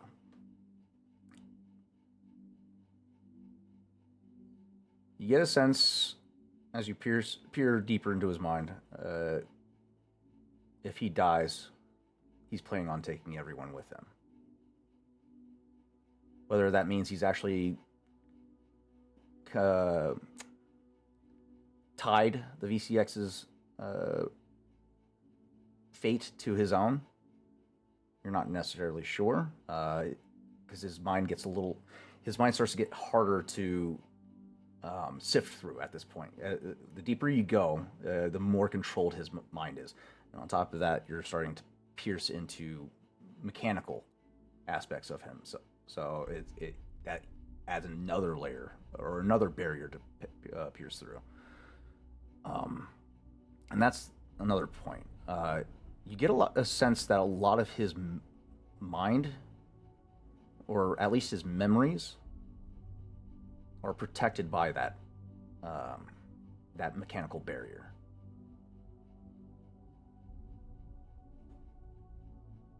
Okay. I think Ego is just quiet in the pensive way that the other Force users might recognize as him using an ability.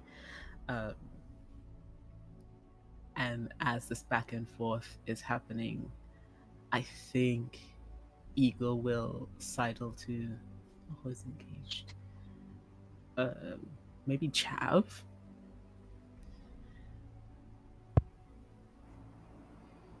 I think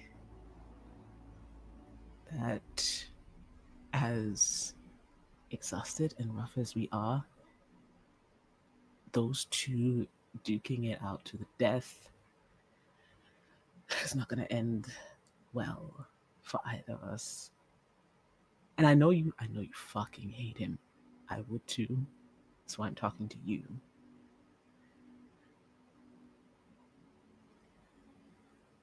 I think we gotta drop him off. At this point, Killbolt pushes off gently from Oho, retracting the blade. Now leaving Oho as the aggressor, as he drops his arms crosses his arms across in front of him, waiting to see how this scenario proceeds. This is just after the Battle of Nothwin. Correct. After escaping the Empire's, the Watchful Eye. So in addition to all of the physical and mental strain of the battle itself and escaping the Watchful Eye and everything that's going on with this, Chav is also going through not one, but 4 bouts of fucking withdrawal at the same time. There is sweat pouring from his bald head. He is panting, and if I'm being honest, he's also still recovering from surgery on his eyes. He is for sure hallucinating this whole scene. Oh my god. I think Ego will come up to you and say that, recognize that you are not okay immediately. Just like, Visto, sit, okay, and just gonna grab you and try to like sit you down.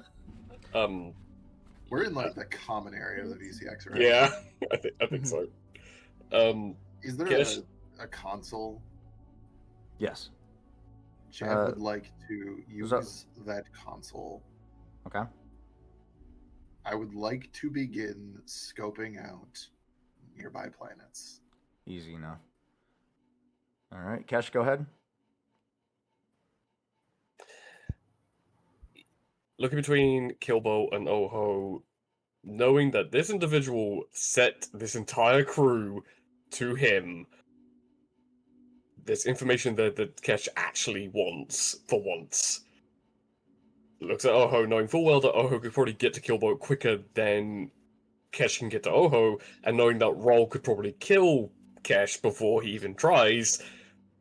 Gauging that, seeing the state that Chav is in, seeing Ego try to mediate here, try to do something, try to do anything.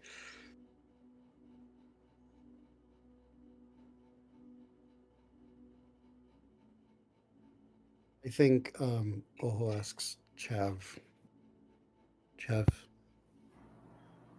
what is the nearest planet that you can find to drop off, and how long would it take us to get there? His Majesty Lord GM. I, Matt, and Chev would like to know the answer not only to that question, but also if maybe just a little bit further out is another planet that is possibly more along the lines of what Chev would prefer to drop Killbolt off at. Nearest option, which probably would catch your eye, would be Belsavis. So that's a no. Belsavis. Hoth would be another potential spot, but you know there is a rebel cell functioning still there. That's bad. Why? Because that means that Killbolt could potentially find a way off easily if he finds that rebel base. If the person from the ISB ends up in a rebel base, it's gonna go well for him? No, I mean, you don't know if they're still operating there. When you were last there, it was a pop-up base. Oh, this is... Wait, we just had... This is after... This is, yeah. We're Return of the Jedi now. Yeah. So that base is destroyed. Hoth should be destroyed. It's not the planet's not destroyed. That base Not the was planet's destroyed. base, yeah. But when you went there, they had take over. No, they didn't invest anything. So it's just abandoned as far as I know. Yeah, and then when you went there for surgery, it was a pop-up base because the Empire had already come through it. So they were just using. I think if needed, Oho would suggest, if people are not thinking about it, that going to something like a populated planet or a planet that is in alignment with either side in any way, whether presently or formerly, may not be the wisest choice. Because if I Hoth don't want is him to be on a system that has technology. correct. Another option would be Dagobah. Kashyyyk is. That'd be funny. Utapau. Kashyyyk is on the other side, I think. Yeah, legitimately, like, Hoth sounds great, but I probably won't say Hoth. The question was is there a planet, or what is the planet?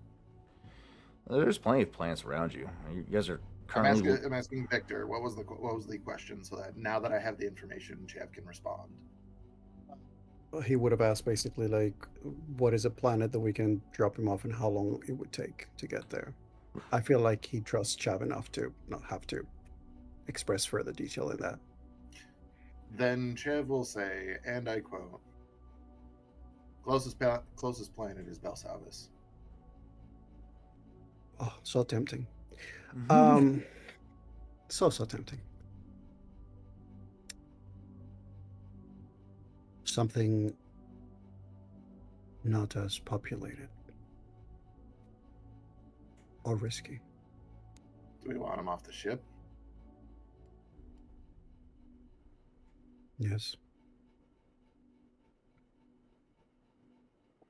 Belsavis gets him off quick.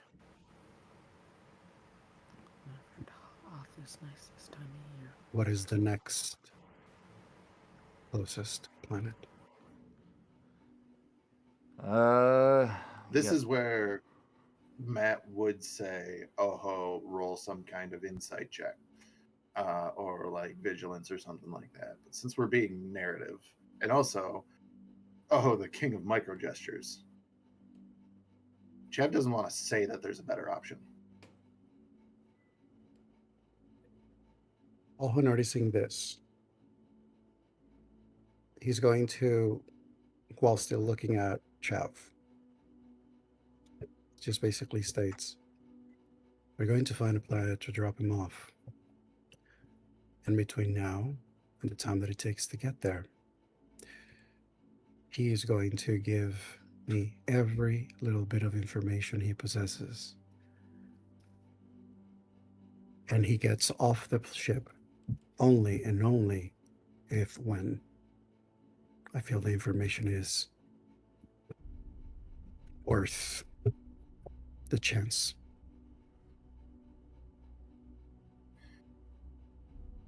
He stays in a room with no direct contact to any ship systems He or doesn't any leave computers. my sight.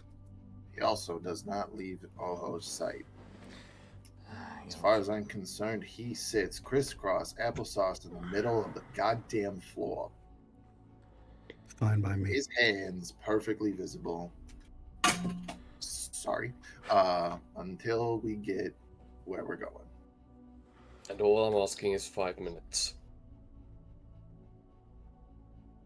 I'll plot the course. And Chav, this is how pissed Chav is. He's willingly going to the cockpit of the VCX.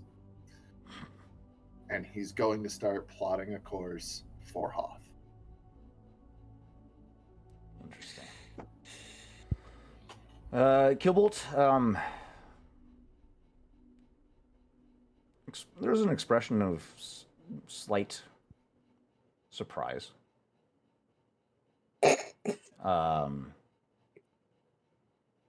He was expecting to have to draw out this negotiation to stick to the plan a little bit longer, but the fact that you guys relented in a sense kind of gives him a little bit of relief, and he does step back. I will state, this is not us getting to meet Killbolt for the first time and then Killbolt being sus, and then he gives us some information and we kind of go, okay, that's worth something. This is Killbolt after everything he's put us through and everything that's happened.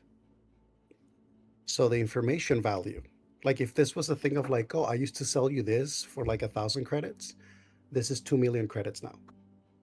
So you either had 2 million credits worth of information or this is not going to work out.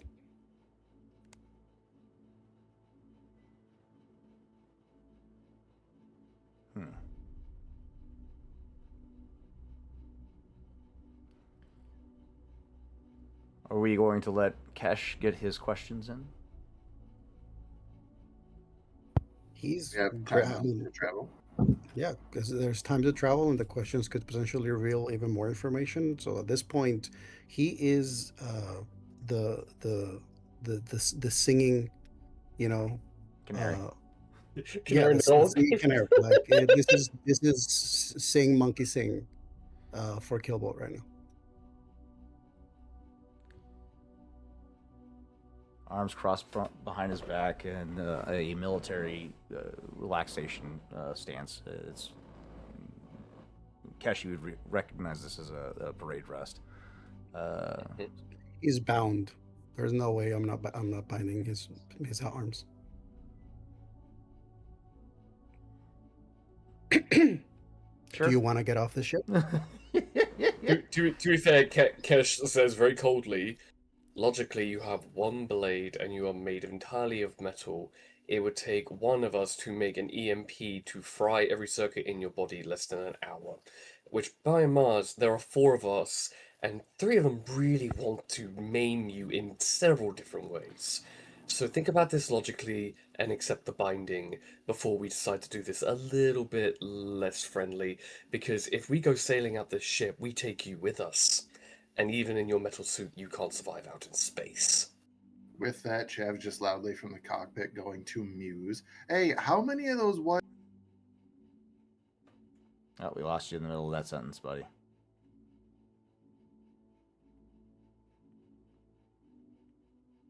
Or did I? No, it's No, he literally went off. yeah, We lost went him from the yeah, panel. went out Discord. Oh. What did you get kicked off of Discord for? Oh, we lost Raw too.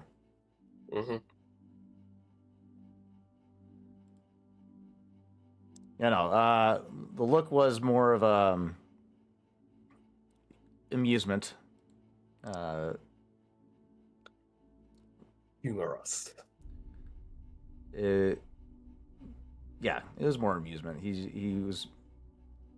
thinks it's interesting that you would choose to bind him, given the fact that you know he's a cyborg, but he doesn't resist it by any means. I'd also like to point out that he's in a ship with 3 to 4 force users. That there are several people here who can actually restrain him without touching him. No, that's a good question. Of the information that was released about us, Mm-hmm. well, I don't think that any of us did any crazy super big force applications, though we did use some. Was any of the footage released showing any sort of force use, visual force use? No. Thought so.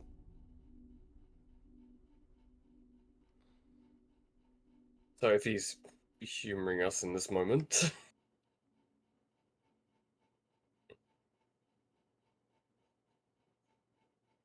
Ask your questions, Cash. you sent this crew my way. You know exactly where I was, where my team was. Which begs the question that you would only know that in a very specific way. Oh, don't discredit yourself too much. We didn't know exactly where you are, but we knew the general area. Still, you knew my name. Indeed. You are a Chiss agent operating in civilized space. A sighting that is rare, to be certain. Of course, we're going to keep tabs on you. Is that all you know about me? Because that knowledge is less than well known. And actually, it's not known. It is very tasking endeavor to discover a Chiss agent working as a double agent in civilized space. However, it's not too hard to deduce. However, we were hoping, with your cooperation, that you'd root out the location of another individual we are looking for. Somebody who's gone missing. Interesting. And...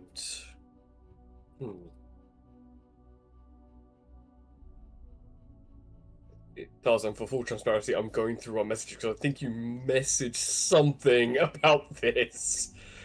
I think. But, Search keywords.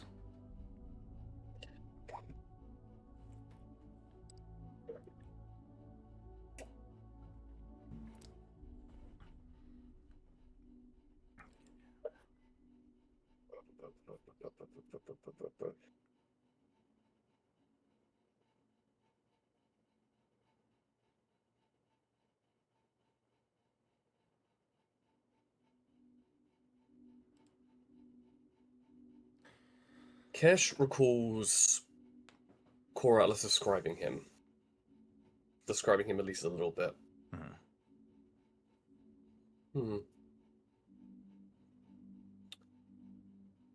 You've been on many missions, correct? As an ISB agent, obviously. Yes, I have an extensive career. How did you... Any gestures to the voice modulator? Get that? The voice modulator is his face mask, which he no longer has, which I am sad for. However, the neck would be indicative of either a slashing or a garrote weapon. You know, so now that I've got a good look at his face, is it very familiar in that kind of style of, oh, now I remember you? Kesh just lets out, and so slight, but because of Oho watching this like a hawk, he gets a bit of information of a little smirk appear on Kesh's face just for a moment. I remember one Pathfinder mission that went entirely wrong, all hands lost, bar one. A kid.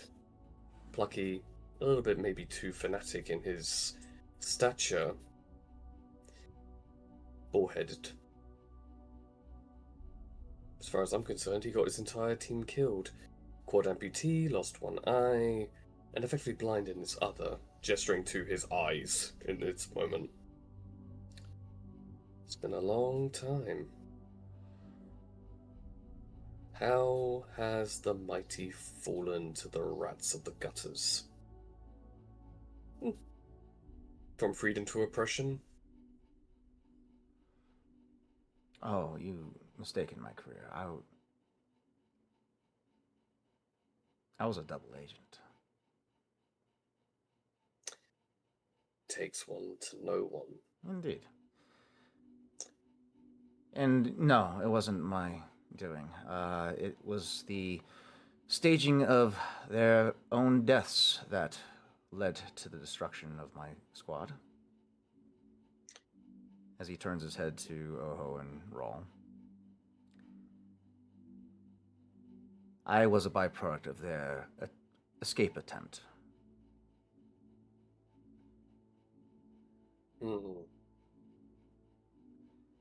But it's made me the man or machine that I am now. Cash just shakes his head at that point. And there's actually a genuine look of pity and disappointment in his face, even though Killbot's not going to accept it or even care. But it's still one of those things of just staring at him going,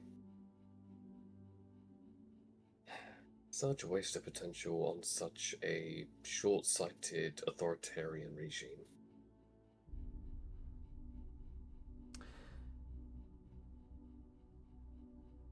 You see, the ISB was aiming to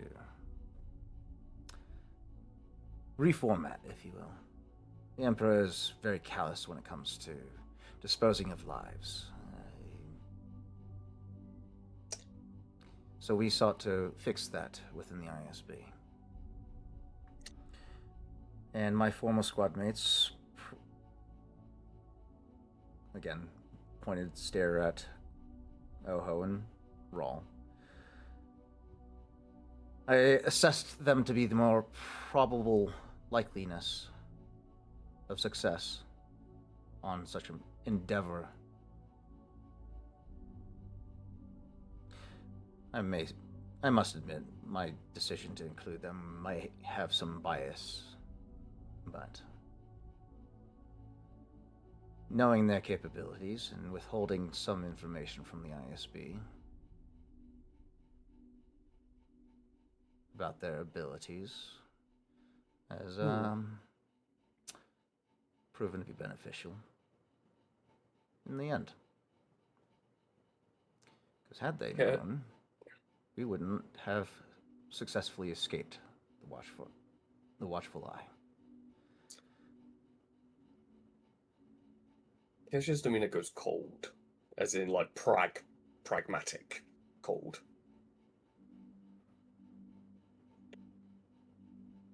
While I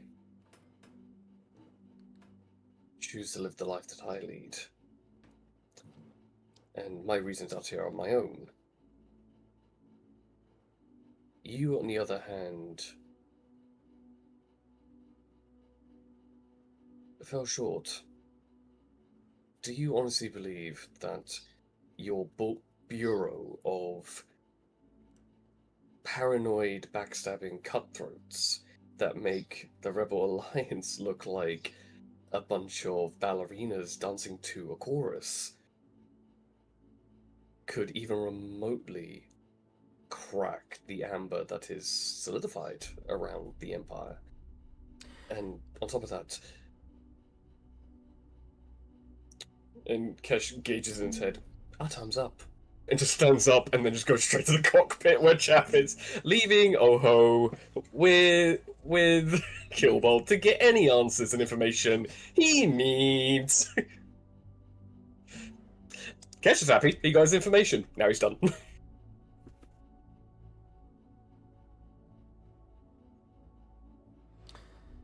So, would you like to know what the current standing of Krill Squad is, I should say?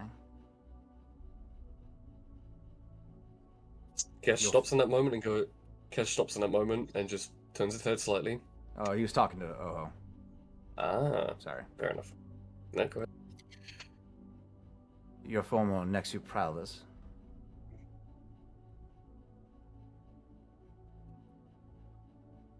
Oh, takes a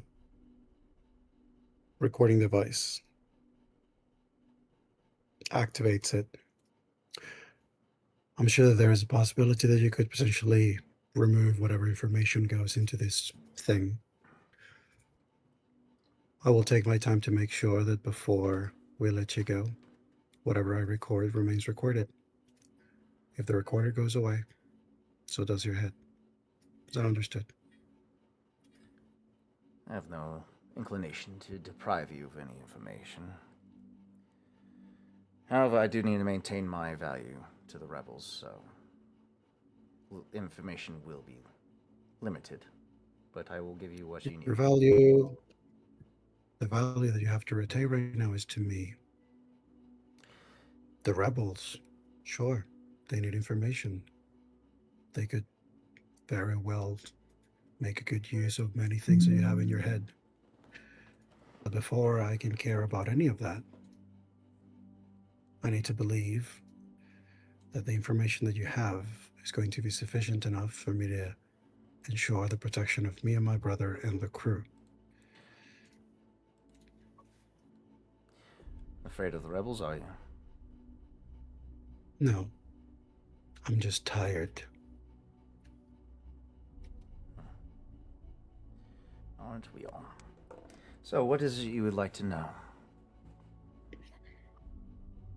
All has a moment where he's going to, like, it seems like he's about to say something, like part of the momentum of the conversation that he's been doing.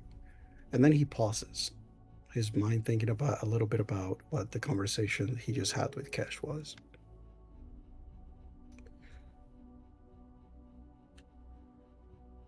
Why did you choose to serve the Empire? Where to begin? I was a young boy on Corellia, taken from my mother, my father, and drafted into the Imperial service as a child, where I excelled in the academy in the technical field. Proved my value, such as to the Empire, to the ISB more pointedly, to which they drafted me as a field agent, a double agent to infiltrate, penetrate, so on and so forth, and apply my technical skills to the field. Starting out as an urchin, penetrating gangs, finding out where they're sending the logistics, weapons, slaves, money, so on and so forth. It was a lucrative career, but one could say I wasn't given the choice. I was merely thrusted into it.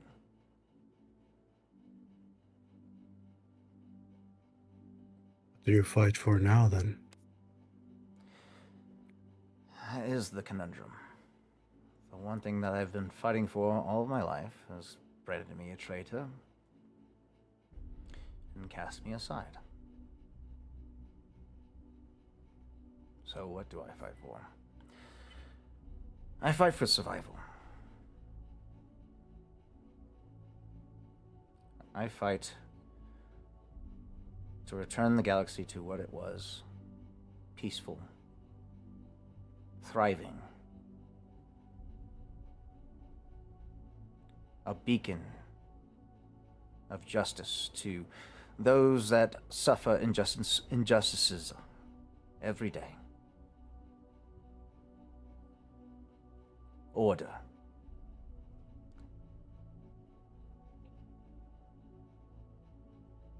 Order is what I strive for.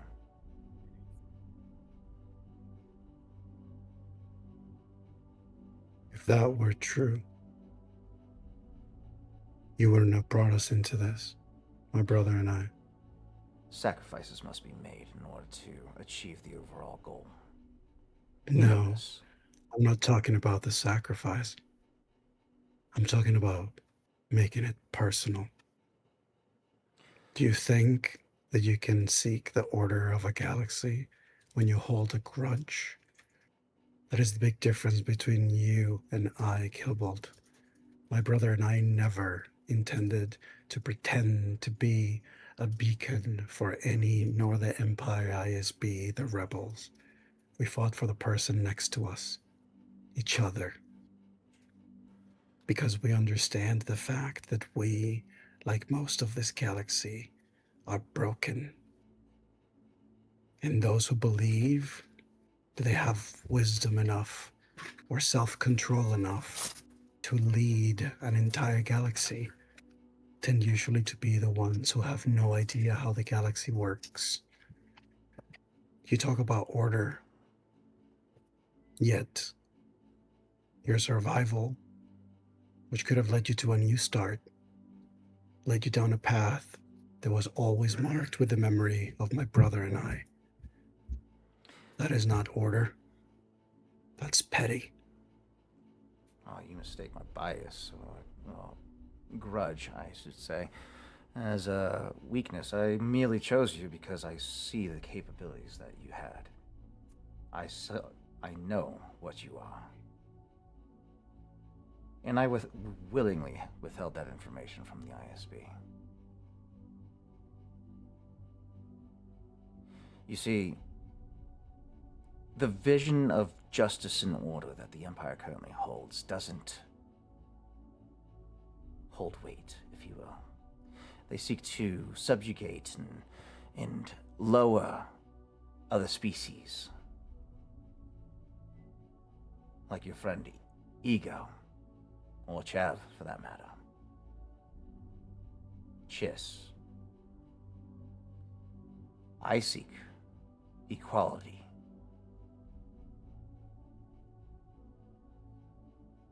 I don't care for the current standings or geopolitical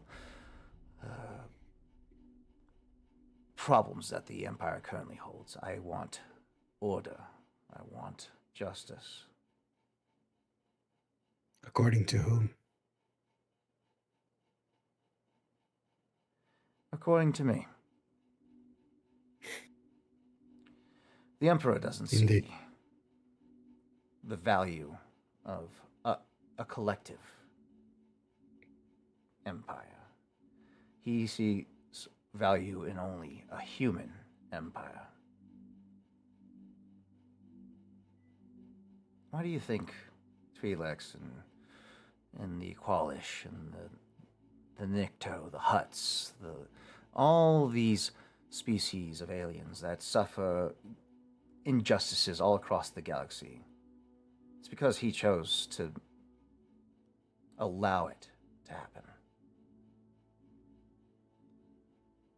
So you think that because you are different in that particular regard, that you are able to run something that is not going to have some sort of discrimination just because it's not going to be related to race?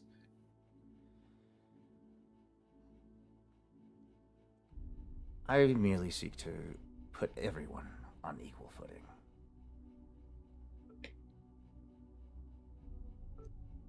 How does that work for the people who don't agree with you?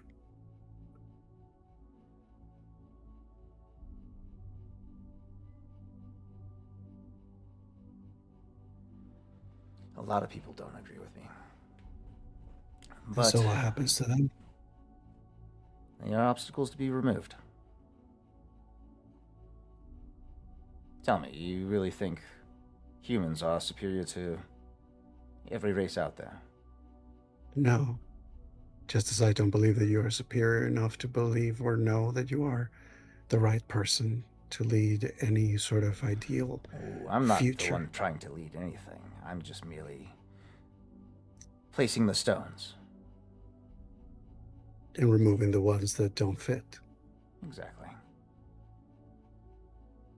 So what happens to us if we do not agree with your ideals? Are we to be removed? I find that hard to believe. You're in the company of several different alien species. Do you believe yourself better than those that accompany you? No, you're going back to the same thing over and over again. Say Oh, that, for you example, just this were to reinforced my be. point. No, forget about it for a second. Say that we find this Imperial ISB vision that you have mentioned, where everyone is equal and the species are treated equally. What happens when crime, evil, wrongdoers start to rise or want to oppress, not because of race, but because of some other determination? And that is Does that where mean that the world and the galaxy has still become balanced? Is still the utopian vision you have mentioned? where evil rises, the Empire swoops in and eliminates. What's the... We would not allow evil to take root. That is the vision, at least. Although the Empire cannot be perfect, neither can a single individual be perfect. Injustices will befall the more vulnerable. We can only hope that the justice that the Empire delivers is swift and effective. Something that the Empire is severely lacking these days. Quick executions, you say? An offender cannot repeatedly offend if they are no longer amongst us. Oh, I agree. Looking at you, I certainly agree.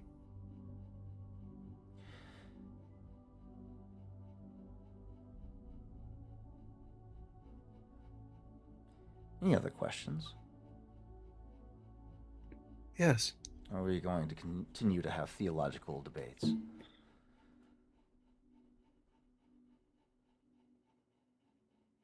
We drop you off on that planet. What guarantees do we have that you're not going to come after us again? It is no longer...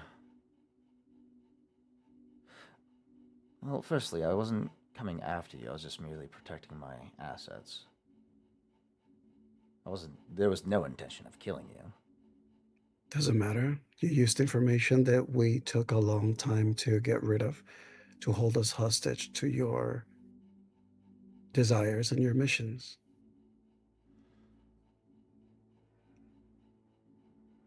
You said it yourself, you have a lot of information. I do. That information is the thing that you use to manipulate people into doing your bidding. So what's going to stop you from doing that again? Well, for one, my resources have been significantly reduced. However, I do still have my network that I can call upon. I think, that being said, my resources will be committed to evading the ISB, as they are quite thorough and they can be persistent, as you will soon learn. Not good enough. And if you turn me over to the rebels, my information will be committed to, well, my assets will be committed to helping them prove to be a major thorn in the ISB's side. Because I can't have the ISB on me constantly. So I will do whatever it takes to help the rebels. But if you drop me off on my own, I'll find my own way through the galaxy, and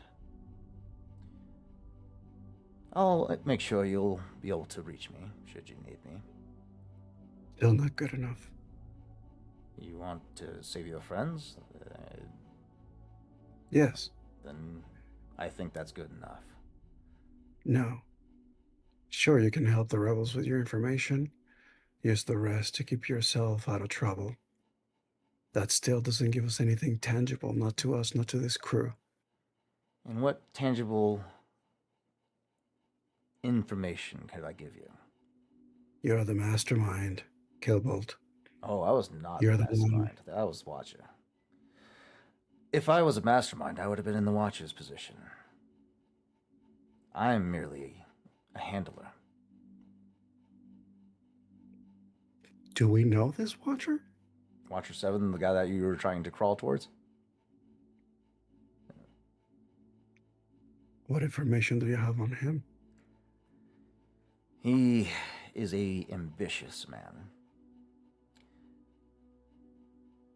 He plans on taking the seat for himself. I had plans or contingencies for that when it came. But his tossing us aside is going to set back his plans quite some time. So, losing us was a significant blow to his timeline. May have bought us 2 or 3 months before, realistically, without me, probably 6 months. I was a significant advantage when I was working for him. Technology is your thing, isn't it? Say again? Technology is your thing, isn't it? Indeed. I am a master slicer. I can penetrate in almost any system I get my hands on. Like, for example, to remove information about this crew. How do you think I covered your trail for as long as I did? Bespin, Nar Shaddaa. I do not care about anything you may have done in the past, Killbolt. I care about what you can do from now on. If we drop you with the rebels,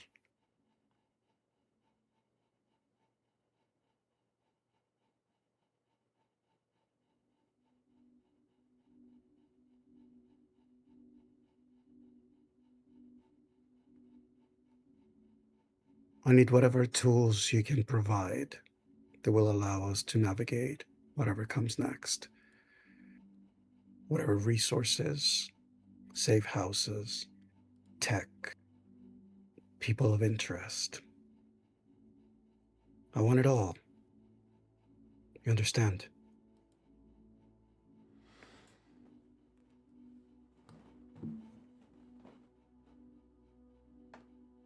Get me to the rebels, and I will give you everything you need. And I will do what I can to run interference for you when it comes to the ISB trailing you. I expect you to do much more than that.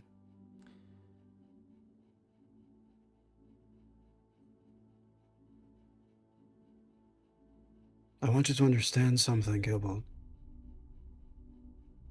My brother may not understand this, or maybe he wasn't thinking it the way that I did. But to us, our time of running away had ended.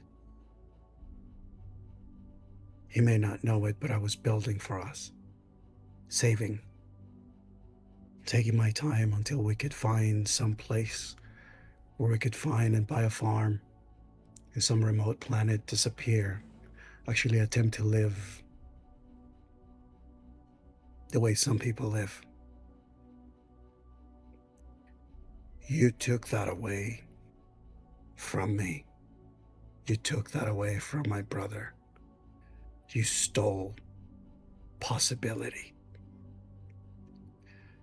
So I do not care about your comments of trying your best. You work for us, or you don't work at all. And I want you to look at me in the eyes right now and answer me this question. Do you think that I am lying when I say, if you mess with me, my brother, or this crew, it doesn't matter where you are, I will find you? Am I lying?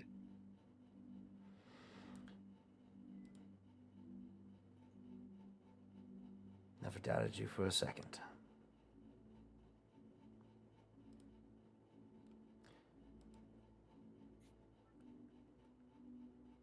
You will have my chain code.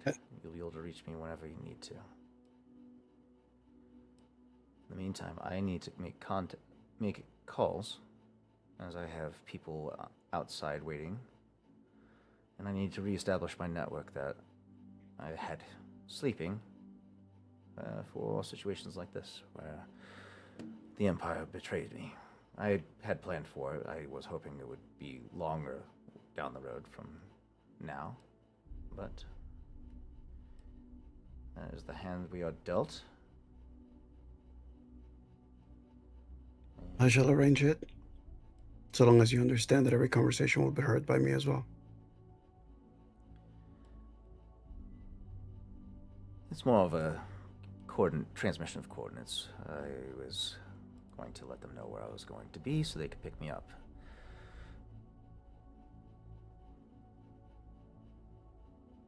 If we drop you with the rebels, there's no need for that.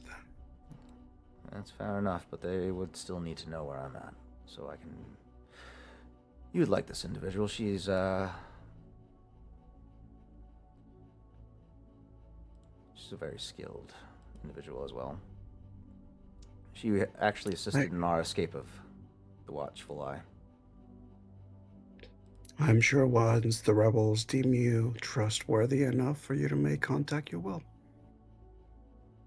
Until then, you're here. And I think that's when Oho reaches for the comm and lets the crew know. I think that's a good time. There might be a slight change of plans, yes. To go to break. Thank you, 2B Dicers, for tuning in. We're just going to take a quick 5-minute break to get ourselves resituated, and then we'll be right back to continue off back on Nar Shaddaa with the aftermath of what was discovered and how they're going to proceed forward on the planet of Nar Shaddaa as a home of a lot of bounty hunters. So that's going to be interesting. Don't go anywhere. We'll be back in 5 minutes. We'll see you shortly.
Hello and welcome back, all you wonderful 2B Dicers.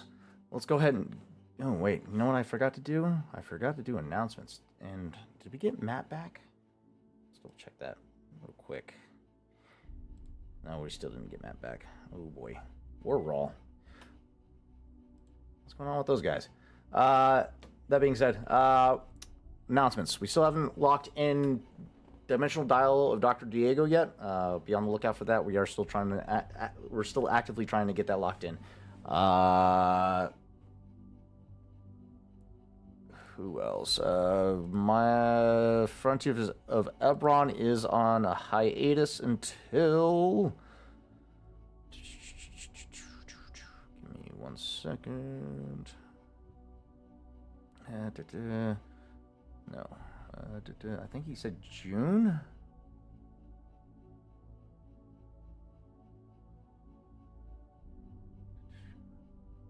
Quickstone will resume. It is currently to be determined, or to be diced, but projectedly returning in July. So Frontiers of Eberron is on a hiatus as well, and then finally, Tales of Arden. This Thursday. Don't miss it. We are returning with Tales of Arden this week, Thursday. And that will do it for announcements. Let's go ahead and get back to the show, shall we? Okay, where is cameras? Okay. All right, we get to our... Who's that? Oh. Okay, so, you convey change of plans to the crew.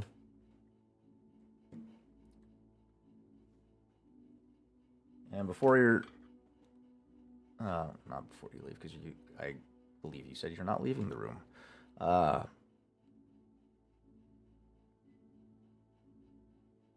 Kibble just looks at you.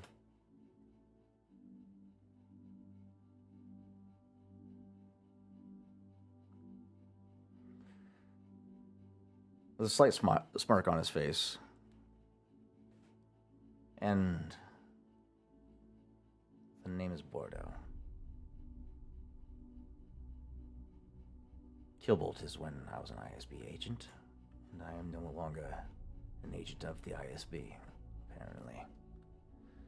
Bordeaux. Bordeaux Finn. I'm sure you remember that name.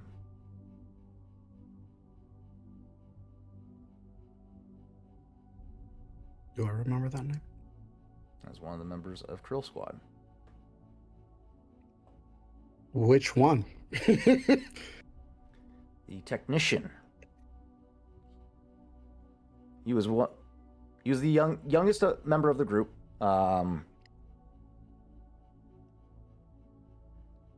Handled. He was a skills. With that revelation, you realize the similarities to the kid that you were in Krill Squad with, to Killbolt. Granted, he's heavily modified comparatively. The kid was about, from your memory, about 18, 19 years old. Shaved head, pretty athletic build, but you remember distinctly deep amber eyes. Shaved head, not like bald, but crew cut shaved head. And he was insanely skilled as a slicer. He helped you guys get past a lot of security firewalls throughout your career as a Pathfinder, and yeah. Now he is just more machine than anything. I think always looking at him, taking in the resemblance, like putting the pieces together of like seeing the face that he knew overlapped, translucent over the face that is before him. And there's a lot of things that are going through his mind. I mean, it's been a long journey since then.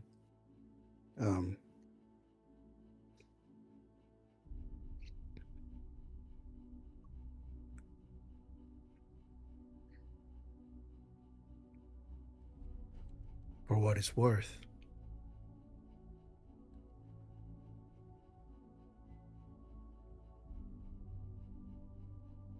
I'm sorry.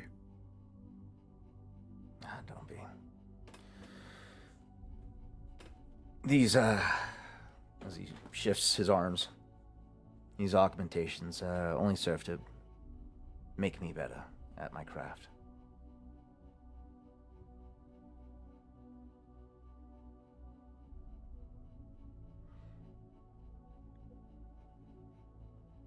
I'm sorry that you didn't have a quick death.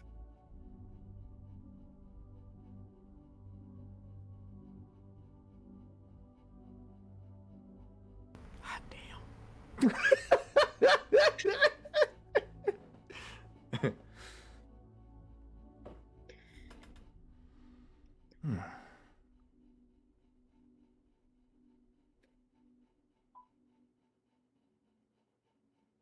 Me too.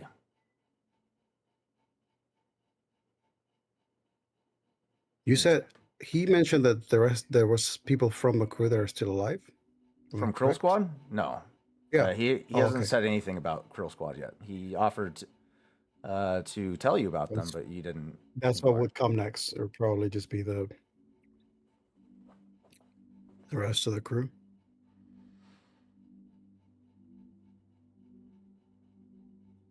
Well, as I'm certain you remember, escape didn't come without a cost.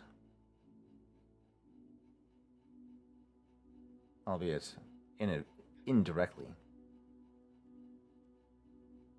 Some people didn't take to well the presumed death of 2 members of the Krill Squad.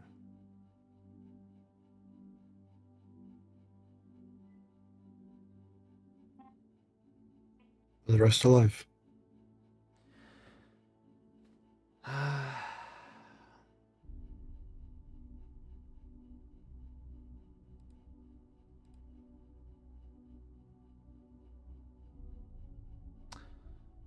Major Maru, as far as I can remember.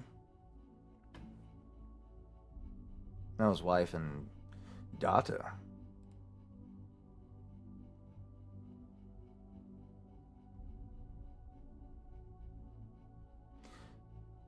The wife was more of a collateral.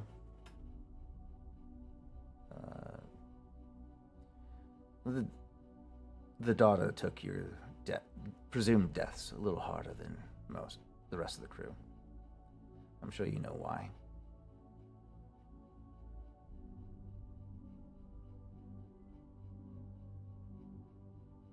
That Where are they now? most of Krill Squad is dead. Major Maru, I'm sure he's still serving amongst the collective of the rebellion. To what capacity, I'm not sure, but a man that loses his family, I'm sure, has lost the will to fight. And is probably serving in some other capacity other than the front lines, I would imagine, since I haven't seen any activity from him in quite some time. I wonder what he would how he would respond to you and your brother returning.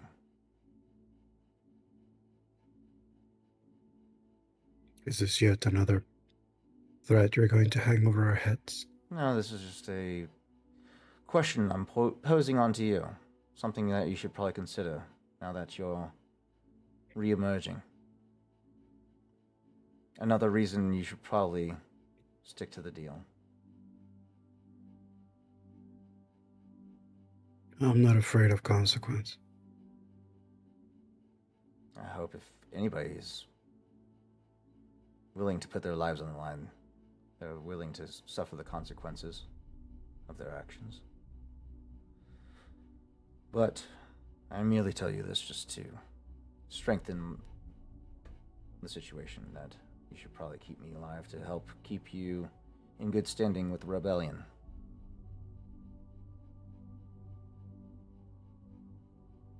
Because a man that committed his entire family to the war probably has a semblance of pull, even if he stopped fighting.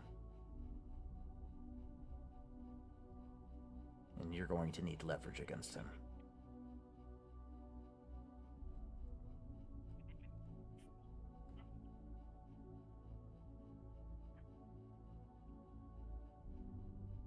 All thinks about saying something, but he's not going to say it. I think after that, he just sort of, I'm going to say he manages to procure some data pad or something that is encrypted and locked out of the other system. So it's like local only. Yeah. For Closed network. Killable to basically closed network. And it just all the information you got. I suggest you start.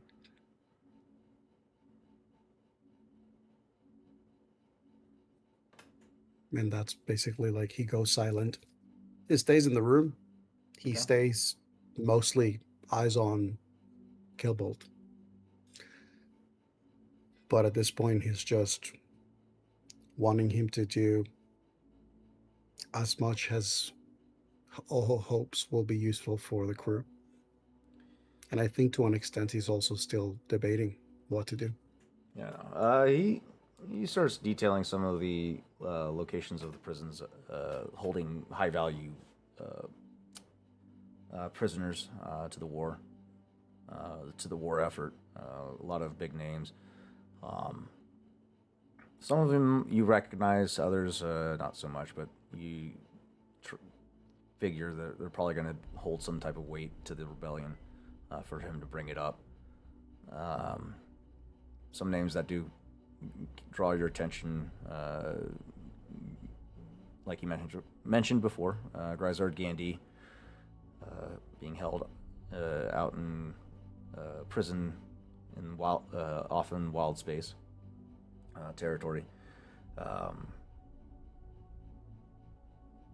Petty Officer Jarvis Delaney in a nearby sector. And then coordinates to high-value Imperial targets. You get a sense he's kind of made a hit list of people to take out to dismantle the Empire after the Emperor is dealt with. That would pose the next biggest threat to the Empire.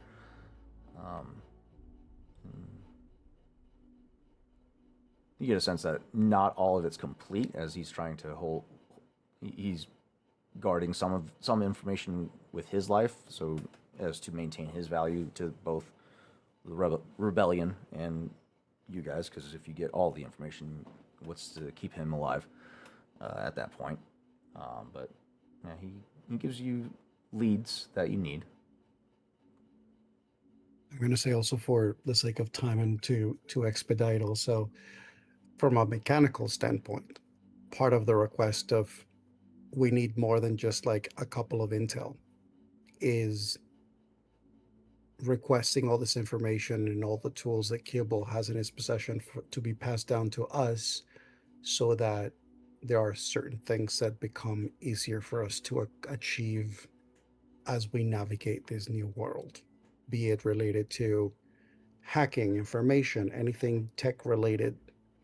You know, say for example, there are wanted posters that maybe need some videos to get blurry or faces to be replaced. Not that that would happen, etc., etc., etc. Yeah. Wait, you're asking for him to like give you a tutorial on how to do that? No, I mean for whatever convenient version of that, whether it's like the fact that if we do have contact to him, we can reach out to him, or he gives us sort of like encoded either program like disruptor items or in terms of devices. Like he'll break it down that attacking the HoloNet as a whole is a near impossible endeavor. However, he can help you with localized information. So if you're planet side, he can help you run interference with that type of stuff. But if it goes out on the HoloNet, it's out to the whole galaxy. It's just a matter of providing blind spots within the galaxy while you guys are trying to operate to buy you time when you're out in the field. So he can't protect you from the whole galaxy, but he can protect you in some aspects. However, that does require him to know where you're at, and That's why I was talking about, like, if there were things like, oh, like he can program like this little chit or this little like device or this particular thing with a particular code that requires him to know where you're at still, because each planet's going to have its own security network in order to bypass. So in order for him to do anything, he has to know where you're at in order to Listen, program man, I was something. just simply asking something like, a couple of boost die from time to time if we need to, like, but yeah, hack into something. You can computer checks. Could absolutely get it if he just needs to know where you're at so he can code it specifically. But our scene's going to return us back to Nar Shaddaa, back on the streets. As you're wiping that blood from the scab on your neck, as you're considering your options, seeing with your thermal vision from the eye how many bounty hunters are just in your local area immediately, and knowing that your faces are all being portrayed all over the HoloNet right now. You're now thinking that Killbolt, aka Bordeaux, might need to start running interference for you guys.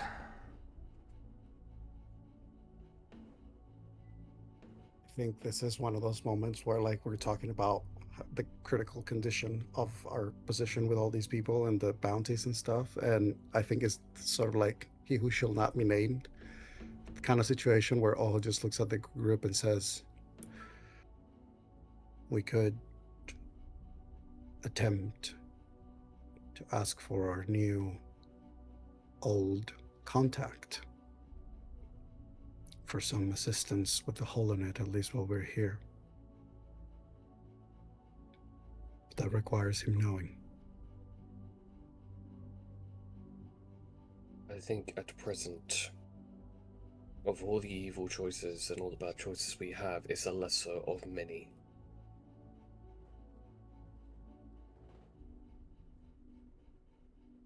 Because if we don't act in a place that is littered with opportunists, bounty hunters, and professional killers that will not hesitate to shoot us in the street,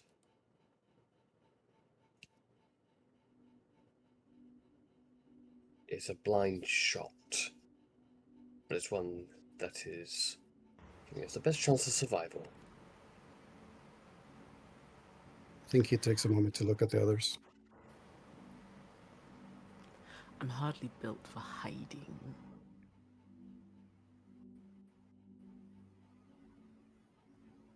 I wish Chap was here.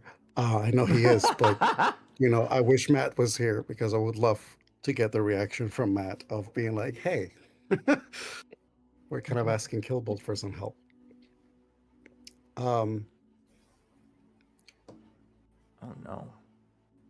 I think Oho is going to reach out for one of his communicators. He's not going to like reach out like vocally. He's just going to be more like a coded message to send the information of the planet, if it's required for the planet to be, or just like the region of where they are, whatever the least direct version of that is going to be the one that he's going to send. To Killbolt? Or Killbolt, aka Bordeaux? He would have conveyed that it needs to be localized as much as possible, so as close as he can get to establish a information blackout. The more accurate it is, the more effective he can be. So Well, I'm just going to basically forward the wanted announcement signal, basically. Okay. Like, this is the thing that is running through the HoloNet where we are receiving it. So we're receiving it. That means that we can share it. Yeah. Like, so we're just, it's going to be basically that. I'm just basically sharing to him the HoloNet information that we are receiving where we are, because him being him would be able to trace the metadata, of the IP address. yeah, the IP address of where this is coming from. Okay.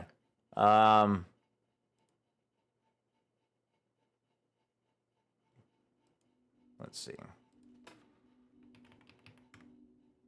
There you are. Good. All right.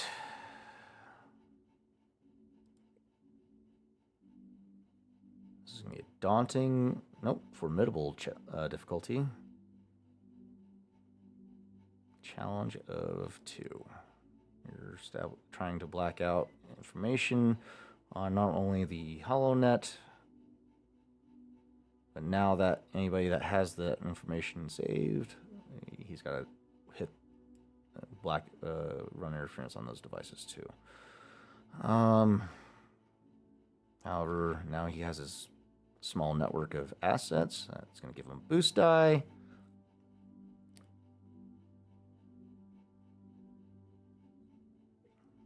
Depending where he's at in the galaxy, I think we'll say 2 setback die for the distance. Okay. Jesus. Fired. He's fired. Let's see. Totally fired. Well, for the listeners in Killboard, someone who claimed he can slice and I be a lied. technician. He's got those. Hold on. I gotta fix something. He gets to remove some stuff. No, that's it. He's fired. Where is he again? We're gonna go kill him. Improved. Hold on. I gotta read all of his abilities here. Remove. There's no way that's his build. If that's his build, that's just sad. Both you and me ran circles around him with stealth alone. Yeah. For computers, no. Yeah, I haven't updated his character sheet yet. I still have to fix it with the new character or the new trees and everything. He removes setbacks that many times. Okay. Strain. Oh, I forgot to do that. Okay, you can lower difficulty. Let's do that. We're gonna remove 2 difficulties for his Master Slicer ability. He removes setbacks per rank of defensive or bypass security.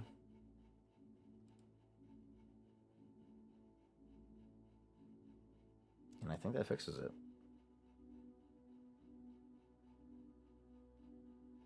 He takes 2 points of strain to do so.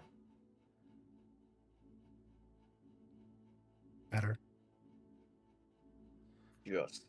It was a big ask for him for the moment, but he is able to create an information blackout around your area. You see as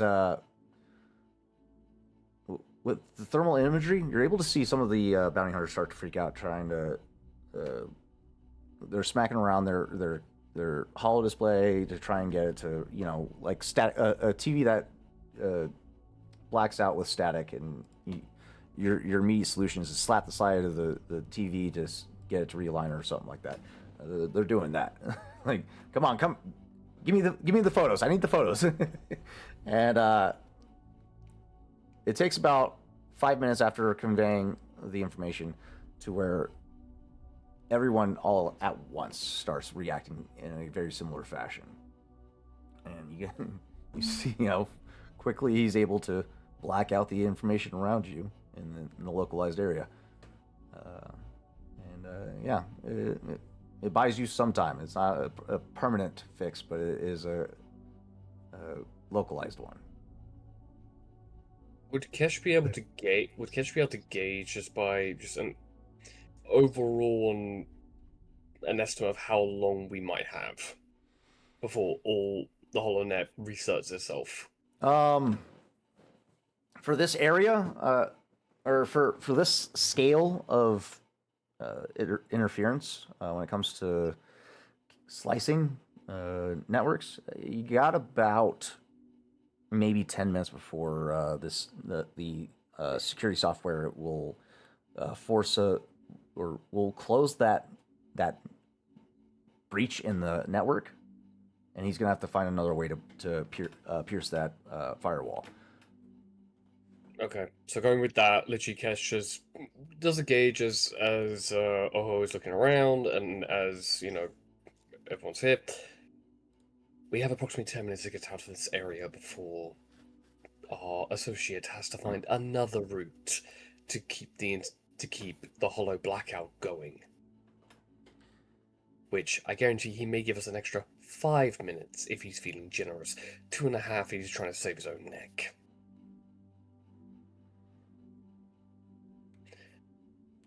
So if we are to go anywhere, I suggest we make a decision and follow through with it. That being said, do we get off the planet, or do we stick with the plan and go to Caltho? Yes. Both are equally bad options. We leave. We are going to find a bounty on every planet we go to. If we go to Caltho, that's a big risk, but at least at that point we have a chance to negotiate. Mm-hmm.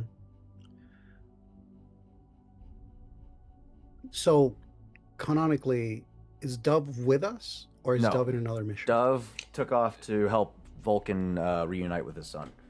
However, Gotcha. Hence why this is now we need to pick a course and go with it. I will say, though, I think Oho suggests we're already here. Chances are, wherever else we choose to go, we might encounter a similar issue. I do not know that we have many other allies with enough influence in other places that we can go, so unless anyone disagrees, I think perhaps we attempt to pay a visit, whether in person or otherwise. But if we do, we have to move now.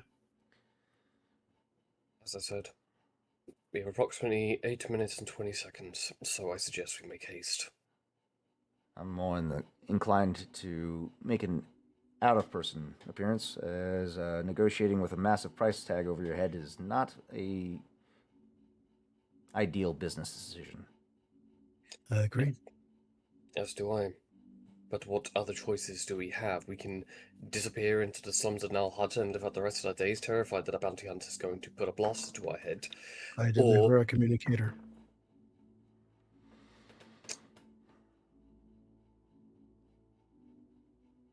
I deliver it.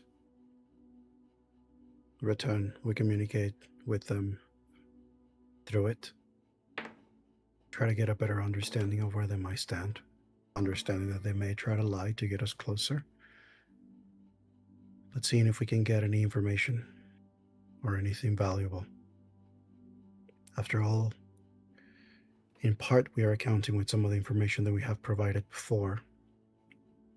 Perhaps we can convince them that we are a better long-term investment than a quick return. That's why I said we have room to negotiate, and I'm going by all of you, considering that you've had dealings with this hut before.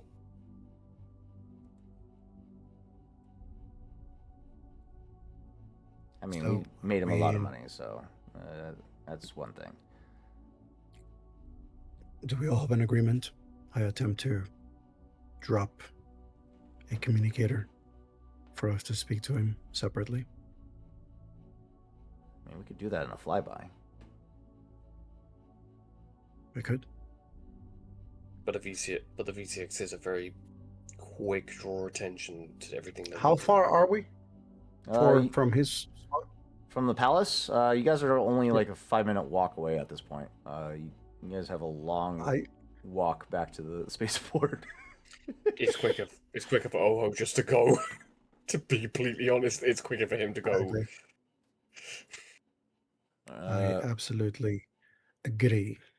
All right. Let's go ahead and get. Before we part ways, is there anything else the party would like to convey before moving on? Do we? I'm assuming that wherever our ship is planted is the safe house currently, right? The spaceport, yeah. The spaceport, yeah. So that's like our rendezvous. Yes. Okay. I would say that Oho would just, if necessary, whatever nearby options there are to make the party more concealed, like clothing wise, item wise, whether there are helmets around, hoods, shawls, just raggedy clothes, whatever is in the vicinity, just to get everybody ready so that they start moving in and navigate the space that way. Yeah. Yeah. Okay. Easy enough for the party. However, you are breaking away to make your way to the palace to covertly leave behind a communication device. Let's go ahead and have you make a stealth check.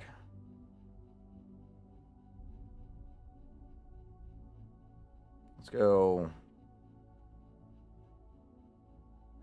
hard difficulty. I'll give you a boost die with your with you donning a stealthier disguise. And also, we also do have 4 light side points if you want to cash one in. That's fair. And then hard difficulty. You can have a boost die, and if you want to use any light tokens, go ahead. Do I want to use any light tokens? Do I think? I mean, to be fair, we're about to end this session, so it's hard difficulty, you said? Yeah. Good luck.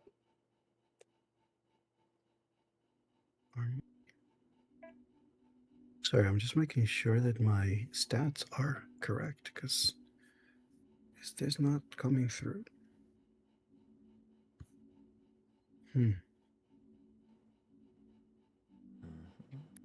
I see.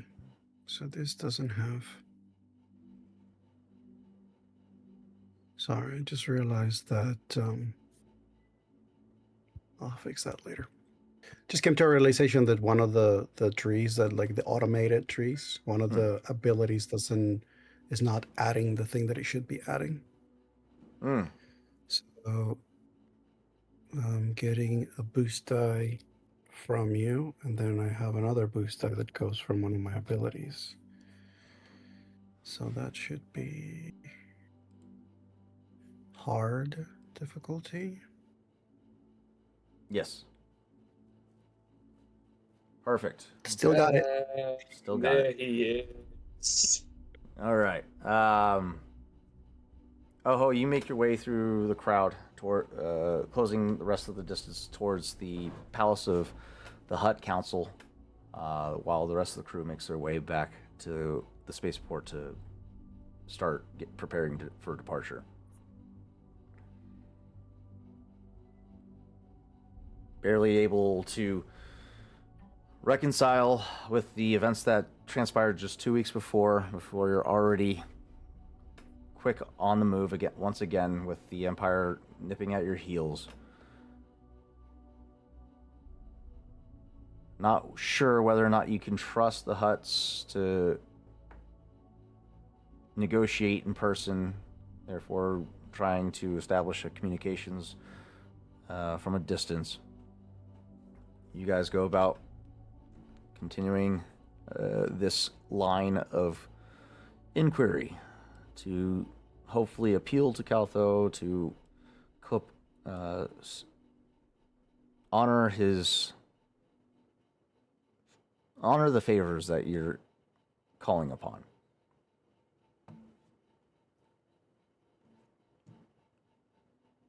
Our scene's going to transition from the over the shoulder shot facing Oho as the rest of the crew disperses into the crowd with their donned disguises as Oho draws his hood and enters into the crowd, panning up to the overhead view of the passing vehicles and freighters and the sprawling lights of the market district of Narshada. Where the rest of this journey goes is to be diced. We'll see you guys next week for the continuation and the second episode of Star Wars Force and Destiny with the Core Atlas crew. Thank you for tuning in to tonight's episode. We love you, and we'll see you guys next time. And sorry for the disappearances of the crew. Some people were having a lot of technical issues, and we'll hopefully have them resolved by next week. We'll see you guys next time. Have a great rest of your night.